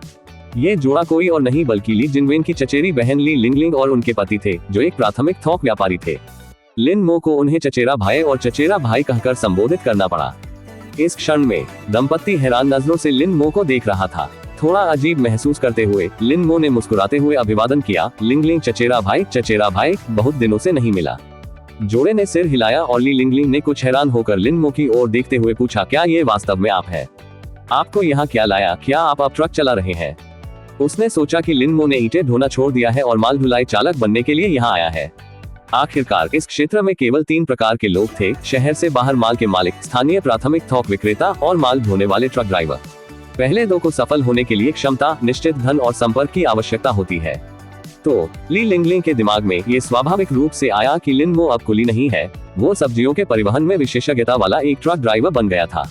और ली लिंगलिंग के पति लिन मो की अस्पष्ट पोशाक पर एक सरसरी नजर डालने के बाद कुछ हद तक अधीर दिखे, जैसे कि उन्हें लिन मो के साथ जुड़ने में कोई दिलचस्पी नहीं थी। मानो उसे डर था कि लिन मो अगले ही पल पैसे उधार मांगेगा। ट्रक चला रहे हो? बिल्कुल नहीं, मेरे पास केवल CI ड्राइवर का लाइसेंस है और बड़ी माल ढुलाई कंपनियां मुझे नहीं चाहती। लिन मो ने बस ली लिंगलिंग के पति की ओर देखा और फिर उसकी ओर देखना बंद कर दिया, मानो कह रही हो, यदि तुम मुझे नीची दृष्टि से देखते हो तो मैं तुम्हें तुच्छ दृष्टि से देखता हूँ। उन्होंने आगे बढ़ने से पहले ली लिंगलिंग को एक मजाकिया मुस्कान दी। मैं यहाँ कुछ अदरक की शाखाएं खरीदने आया हूँ, बस थोड़ा सा छोटा सा व्यवसाय कर रहा हूँ। अदरक के अंकुर खरीद रहे हैं? व्यवसाय कर रहे हैं? लिन मो के शब्दों ने जोड़े को चौंका दिया। अरे देखो, यह अच्छा है, महत्वाकांक्षा रखना अच्छी बात है।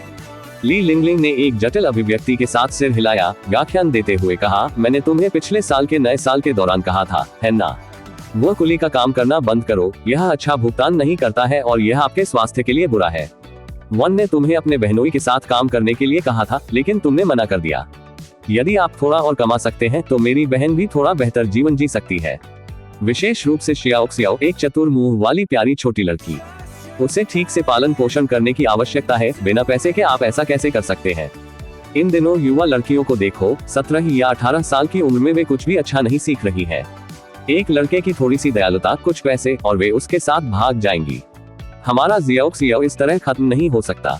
ली लिंगलिंग का रवैया बहुत बुरा नहीं था, यह अधिकांश धनी रिश्तेदारों की तरह ही था जो श्रेष्ठता की स्थिति से व्याख्यान देना पसंद करते थे। आपको नकारने में वे अपनी ऊंची स्थिति से प्रगति के लिए एक तथाकथित अवसर प्रदान करते हैं। ये श्रेष्ठता की बात है, बिल्कुल सामान्य। लोगों को आगे बढ़ने के लिए श्रेष्ठ महसूस करने की जरूरत है और चोंच मारने का क्रम हर जगह देखा जा सकता है। यहाँ तक कि ड्राइवर के लाइसेंस जैसी सामान्य चीज के साथ भी C2 को CL द्वारा नीची दृष्टि से देखने की परंपरा है। ये सिर्फ इतना है कि कुछ शब्दों को निगलना कठिन होता है। ऐसा नहीं है कि मैं अपने जीजाजी के साथ काम नहीं करना चाहती, मुझे बस उन्हें परेशान करने की चिंता है, क्योंकि मुझे कुछ समझ नहीं आता। उन्होंने बातचीत को टालने की कोशिश करते हुए लापरवाही से जवाब दिया और फिर कहा, क्या आप लोग भी यहाँ सामान खरीदने आए हैं? ली लिंगलिंग ने सिर हिलाया, हाँ, मौसम ठंडा हो रहा है, इसलिए हम अदरक की शाखाओं का स्टॉक करने की योजना बना रहे हैं। क्या आप वही चीज खरीदना चाह रहे हैं? आपके पास इस पर नजर है? क्या ये थोक बाजार में आपका पहली बार है? यह क्षेत्र प्राथमिक थोक विक्रेताओं और माल मालिकों के बीच लेन देन के लिए है, यहाँ कोई खुदरा बिक्री नहीं है। यदि आप एक स्टॉल स्थापित करने की योजना बना रहे हैं तो आपको बाहर जाकर छोटे विक्रेताओं को ढूंढना होगा। आपके लिए बेचने के लिए कुछ 100 पाउंड पर्याप्त होंगे। कई दिन। वैकल्पिक रूप से आपके जीजाजी कीमत तय करने के बाद आप आ सकते हैं और हमसे सामान ले सकते हैं।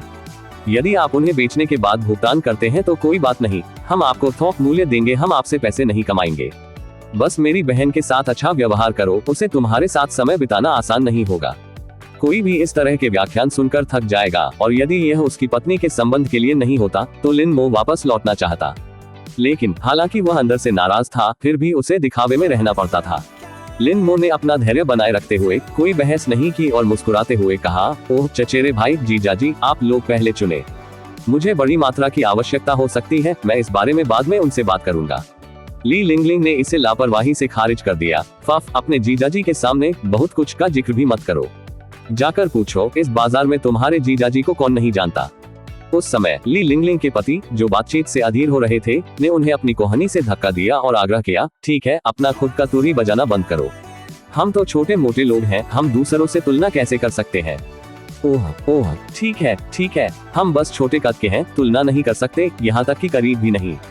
अपने पति के असंतोष को सुनकर ली लिंगलिंग आगे नहीं बढ़ी। उसने लिन मो की ओर देखा, उसकी भावना को दोहराया और अदरक शूट के मालिक से पूछने के लिए अपना सिर घुमाया, बॉस क्या अदरक शूट की कीमत इससे भी सस्ती हो सकती है? मालिक ने प्रतिवाद किया, तुम्हें कितना चाहिए? ली लिंगलिंग ने तुरंत उत्तर दिया, 5000 पाउंड, और यदि आपकी कीमत सही है तो मैं और अधिक ले सकता हूँ, लेकिन वे सभी अदरक की कोमल कोपलें होनी चाहिए, 3 से 6 के बीच प्रत्येक ऑन्स। वह मोलभाव कर रही थी, जबकि उसका पति एक बड़े शौक की तरह एक तरफ खड़ा था, धूम्रपान कर रहा था और एक परिचित के साथ बातें कर रहा था। इस दृश्य को देखकर लिन मो खुद को अपना सिर हिलाने से नहीं रोक सका। अधिकांश महिलाएं एक अमीर आदमी से शादी करने और ग्लैमर का जीवन जीने की उम्मीद करती हैं, लेकिन करीब से देखने पर आप पाएंगे कि कई महिलाएं जो अच्छी तरह से शादी कर लेती हैं, समय के साथ एक घरेलू नौकरानी या अवैतनिक नौकर से ज्यादा कुछ नहीं बन जाती हैं।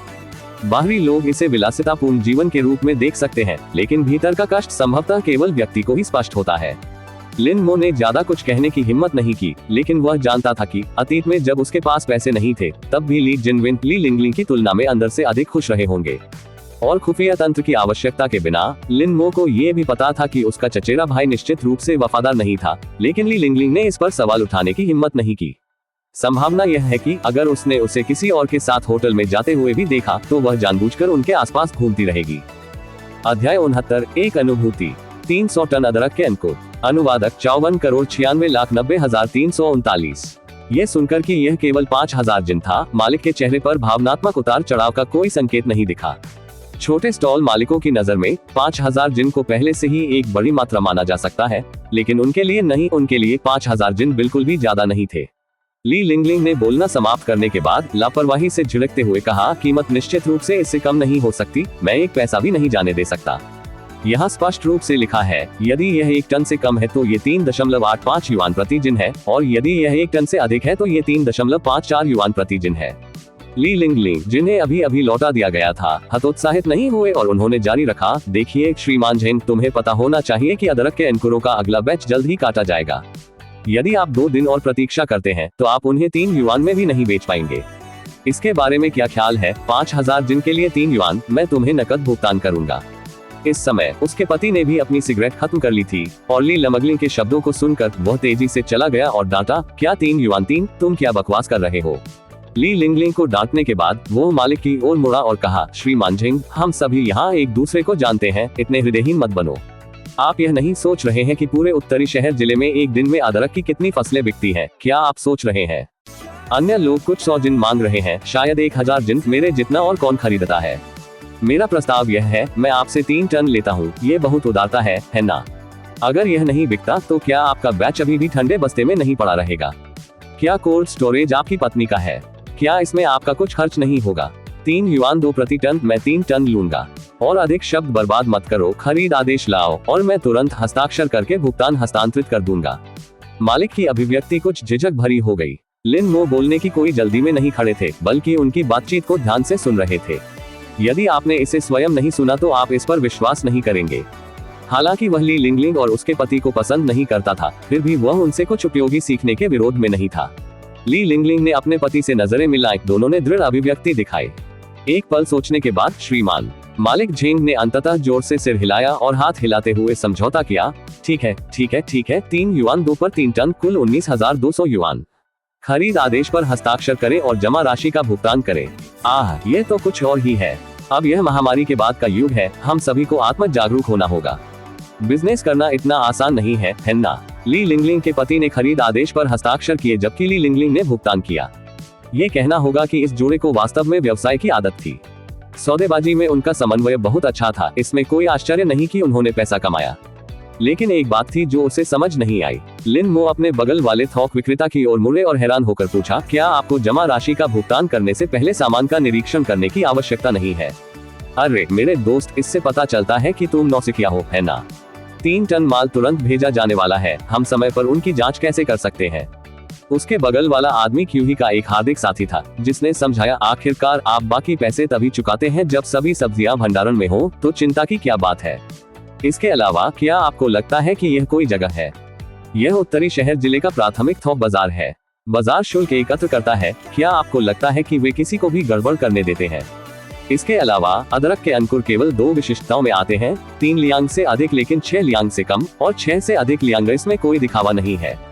वास्तव में हर क्षेत्र में व्यापार के अपने नियम होते हैं। जब थोक सब्जी लेन देन की बात आती है, जब तक खरीद आदेश पर सब्जियों की विशिष्टताओं को नोट किया जाता है और जमा राशि का भुगतान किया जाता है, भंडारण के दौरान गुणवत्ता का निरीक्षण करने में कोई बड़ी समस्या नहीं होनी चाहिए। लिन मो ने समझने में सिर हिलाया और आगे पूछा, क्या आप कृपया मुझे बता सकते हैं कि इस बाजार में सामान आमतौर पर कहां संग्रहित किया जाता है और डाउन पेमेंट लगभग कितना है? धैर्यवान भाई ने समझाना जारी रखा, 30% जमा, और जहां तक वे संग्रहित हैं, यह इस पर निर्भर करता है कि आपका अपना गोदाम कहां स्थित है। बेशक, यदि आप चाहें तो आप उन्हें बाजार के कोल्ड स्टोरेज में रखना भी चुन सकते हैं। लिन मो कुछ कहने ही वाले थे कि सौदा पूरा कर चुके ली लिंगलिंग ने ऑर्डर हटा दिया और उनकी ओर मुड़कर कहा, लिन मो, क्या तुमने वह देखा? ये तुम्हारे जीजाजी की ताकत और संबंध है। तुम्हारे उस मूर्ख को क्या हुआ? क्या तुम अपने जीजाजी को देखकर और अधिक स्नेही नहीं हो सकती? अगर आपके उसके साथ अच्छे संबंध हो गए तो क्या ये दिन रात बिना किसी लक्ष्य के इधर उधर भागने से बेहतर नहीं होगा? यदि आप वास्तव में अदरक के अंकुर बेचना चाहते हैं तो बस अपने जीजा से मिलने के लिए अच्छी शराब की 2 बोतलें लाएं और मैं उसे मूल कीमत पर आपको बेच दूंगा। मैं आपसे पैसे नहीं कमाऊंगा। ली लिंगलिंग ने तब बात की जब उनके पति के नथुने आसमान की ओर उठे हुए थे। उन्होंने पूरी बातचीत के दौरान लिन मो से एक भी शब्द नहीं कहा। लिन मो विनम्र होने के लिए तैयार रहता था, लेकिन अब वह वास्तव में दिखावा करने की जहमत नहीं उठा सकता था। उसके मन में बस 2 शब्द आए, शोरगुल। वह बस मुस्कुराया, ली लिंगलिंग से उलझा नहीं और सीधे मालिक के पास जाकर पूछा, बॉस, आपके पास कितना अदरक बचा है जो 3 लियांग से अधिक और 6 लियांग से कम है? मालिक के कान तेज थे और उसने अपने बगल वाले व्यक्ति के साथ लिन मो की बातचीत सुन ली थी। सच कहा जाए तो उसने लिन मो को बहुत गंभीरता से नहीं लिया था। लापरवाही से अपने बगल वाले सेमी ट्रेलर की ओर इशारा करते हुए उसने कहा, इस ट्रक में 55 टन है। क्यों, तुम्हें लगता है कि तुम ये सब ले सकते हो? ली लिंगलिंग और उनके पति ने भी मजाकिया मुस्कान दिखाए। वे ये देखने के लिए बहुत उत्सुक थे कि लिन मो, ये भोला युवक, क्या कर रहा है। ये पूछना कि दूसरे पक्ष के पास कितना अदरक है, क्या मजाक? हालांकि लिन मो के अगले शब्दों ने सचमुच उनके जबड़े खड़े कर दिए।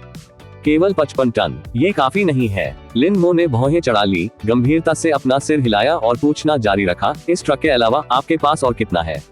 इस टिप्पणी पर आसपास के कई लोग कई सेकंड के लिए स्तब्ध रह गए। क्या बकवास है? क्या यह एक मजाक है या ये वास्तव में है? वाह! ली लिंगलिंग कुछ सेकंड के लिए स्तब्ध रह गई। उसके बाद उसने अजीब व्यंग्यात्मक स्वर में कहा, जीजाजी, क्या स्थिति है? मुझे एहसास नहीं हुआ, क्या आपने इसे अमीर बना दिया या कुछ और? क्या आप जानते हैं कि 1 टन में कितने पाउंड होते हैं? क्या तुम्हें अंदाजा है कि इस ट्रक का मूल्य कितना है? यहाँ तक कि आपके जीजाजी को भी अदरक के अंकुरों का ये पूरा ट्रक खरीदने से पहले 2 बार सोचना होगा, और आप कह रहे हैं कि आप ये सब लेंगे। मैंने पहले कभी इस बात पर ध्यान क्यों नहीं दिया कि तुम इतने बड़े कट्टर हो? हमारे सामने अपने से अधिक अमीर दिखने का प्रयास करने का क्या मतलब है? जितना अधिक लिन मो ने उसे नजरअंदाज किया, उसे उतना ही अधिक निराशा और गुस्सा महसूस हुआ। धिक्कार है आपकी भाभी, ली जिनवेन के प्रति सम्मान दिखाते हुए मैंने आपकी और इसकी प्रशंसा की। क्या बदले में आपका रवैया घृणित है? लिन मो ने ली लिंगलिंग को एक नर्म नजर से देखा, फिर मुस्कुराया और अपना सिर हिलाया, उसके लिए बिल्कुल भी चिंता नहीं दिखाई, और विक्रेता पर ध्यान केंद्रित करते हुए पूछा, बॉस, मैं गंभीर हूँ। इस ट्रक के अलावा आपके पास कितना अदरक का अंकुर है? आइए इसे सुने। क्या आप यहाँ परेशानी पैदा करने आए हैं? विक्रेता ने भौहें चढ़ाकर कुछ हद तक अधीरता से पूछा, कोल्ड स्टोरेज में लगभग 300 टन और है। यदि आप उन सभी को ले सकते हैं तो मैं आपको 3 की कीमत दूंगा। नहीं, इसे 2.9 प्रति पाउंड कर दीजिए, जो घटकर 5800 प्रति टन हो जाता है। मैं ये कहने का साहस कर सकता हूँ कि राक्षस शहर में ये सबसे कम कीमत है। क्या आप इसे खरीद सकते हैं? 300 टन। एलएमओ ने चुपचाप कीमत की गणना की। ये लगभग 1.7 मिलियन था, लगभग बिल्कुल वैसा ही वह राशि जिसे वह खरीदना चाहता था। इसके अलावा ली लिंगलिंग ने 3.2 की कीमत पर 3 टन खरीदा था, जो सुझाव दिया कि कीमत वास्तव में बहुत अधिक नहीं थी। वे पेशेवर थोक व्यापारी थे, वे निश्चित रूप से मूल्य निर्धारण के बारे में उससे अधिक जानते थे, और मोलभाव जारी रखने का कोई मतलब नहीं था। 2.9 की कीमत पहले से ही लिन मो की अपेक्षा से अधिक थी। उसने पहले सोचा था कि उसे प्रति पाउंड केवल 3 से अधिक का भुगतान करना होगा। चूंकि आप बहुत सीधे हैं तो ठीक है। तो ली लिंगलिंग और उनके पति की आश्चर्यचकित निगाहों के नीचे लिन मो ने शांति से सिर हिलाया। मैं अभी शहर में आई हूँ, चलो इसे दोस्त बनाना कहते हैं। 11 इसे आपके द्वारा बताई गई कीमत पर ले लो, सभी 300 टन अदरक शूट।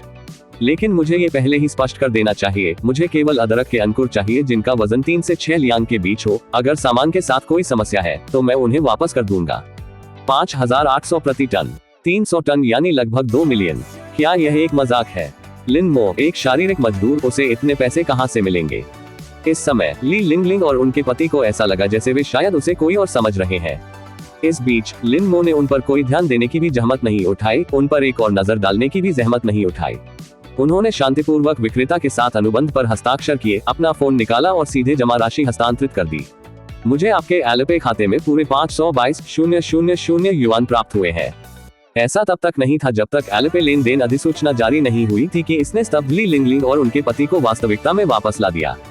और उस समय लिन मो मुस्कुराते हुए उनके सामने खड़े थे और लापरवाही से कह रहे थे, तो चचेरे भाई लिंगलिंग, मैंने अभी 300 टन अदरक का अंकुर खरीदा है। अगर आप लोगों को भविष्य में किसी भी चीज की जरूरत हो तो आप मुझसे संपर्क कर सकते हैं। मैं आपसे कोई लाभ नहीं कमाऊंगा।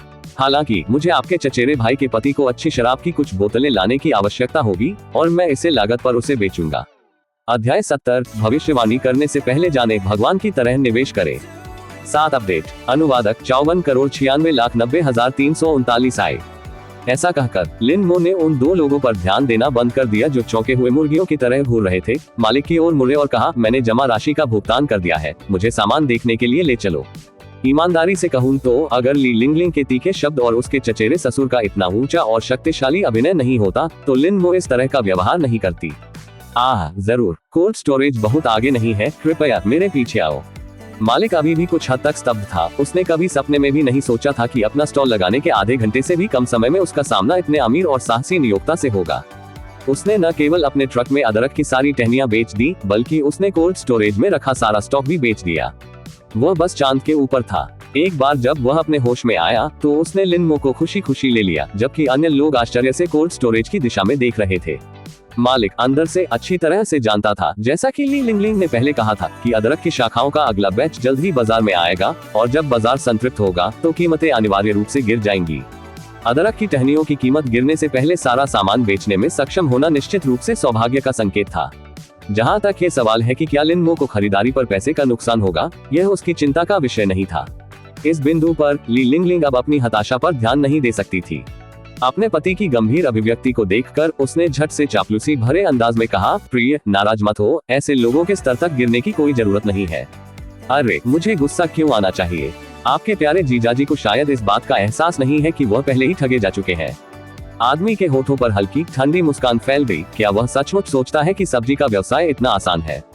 अगले कुछ दिनों में उससे और अधिक संपर्क करें। एक बार जब अदरक के अंकुरों की अगली खेप बाजार में आ जाएगी तो वह सब कुछ नहीं बेच पाएगा जो उसने जमा किया है, और हम इसे कम कीमत पर खरीद सकते हैं। तुम्हें बढ़िया शराब चाहिए, है ना? मुझे संदेह है कि उसके पास इसे पचाने के लिए पर्याप्त क्षमता है।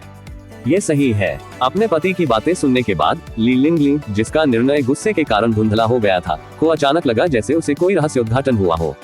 हालांकि वह नहीं जानती थी कि उसके गरीब जीजा के पास अचानक इतना पैसा कहां से आ गया, लेकिन मौजूदा स्थिति उनके लिए बहुत बुरी नहीं लग रही थी। वास्तव में ये छिपा हुआ आशीर्वाद था। प्रिय, तुम सचमुच अद्भुत हो। तुमने मामले के मूल में सही देखा।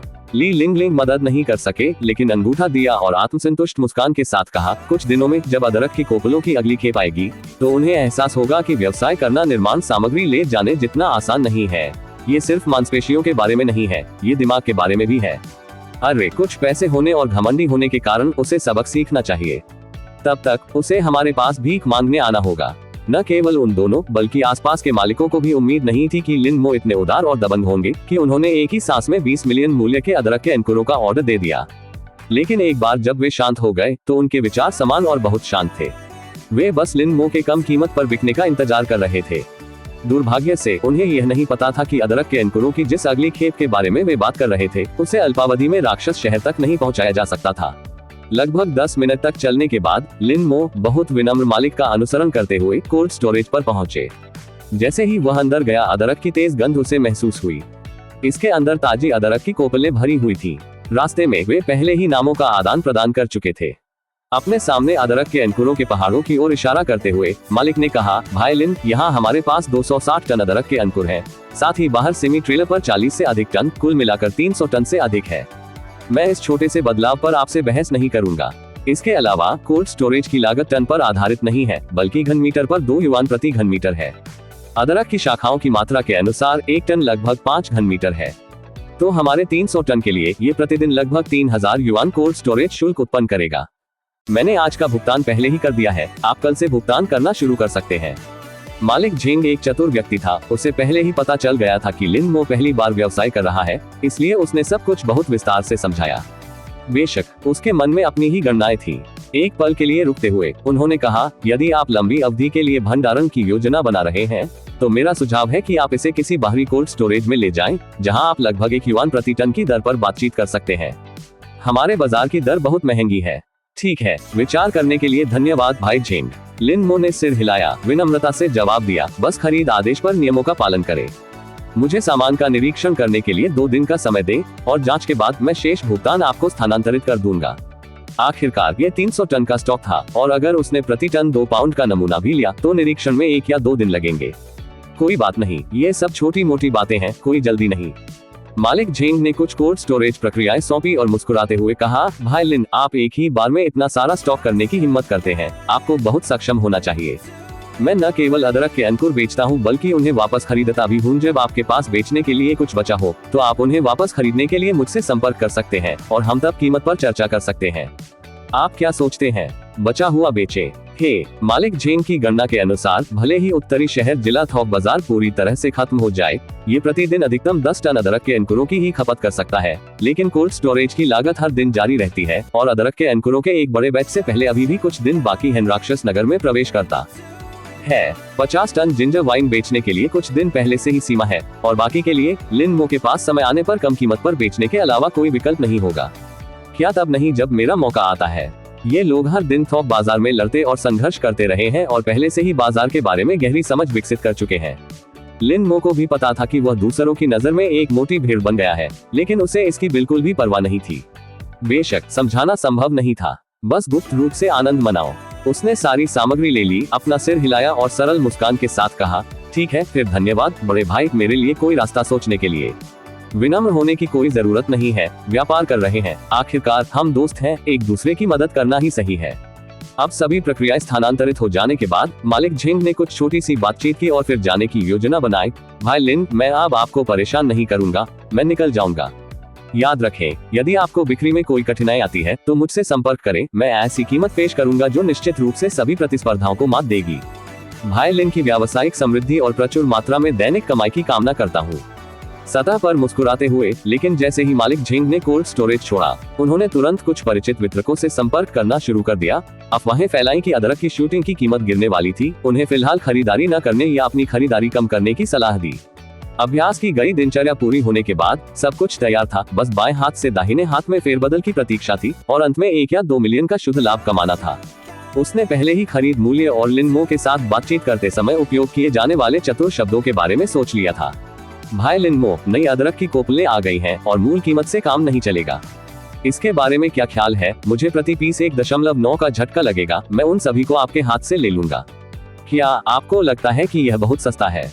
ये कहाँ सस्ता है? मुझे लगता है कि यह महंगा है और आप बाजार की ओर देख भी नहीं रहे हैं। ये सब अदरक के अंकुर हैं, आपका पुराना अदरक कौन चाहता है? यदि आप अभी नहीं बेचते हैं तो बस उनके ठंडे बस्ते में सड़ने की प्रतीक्षा करें।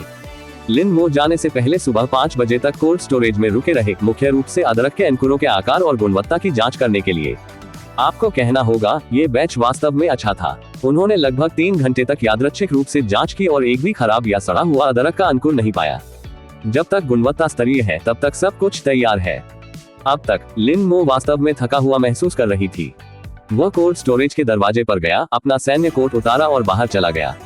लेकिन जैसे ही वह कोल्ड स्टोरेज से बाहर निकला, उसका मोबाइल फोन लगातार बजने लगा। पहले तो उसने सोचा कि यह ली जिनविन कॉल कर रहा है, लेकिन फिर उसे एहसास हुआ कि सभी कॉल अपरिचित नंबरों से थे।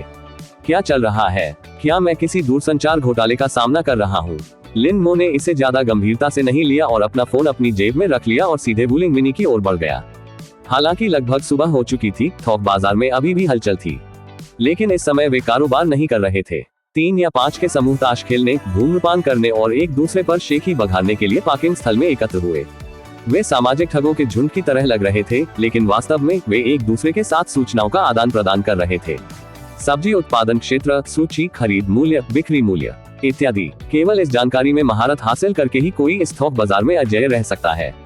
निस्संदेह ये सभी चतुर लोग थे और जिन सूचनाओं का आदान प्रदान हुआ वह सत्य और झूठ का मिश्रण थी।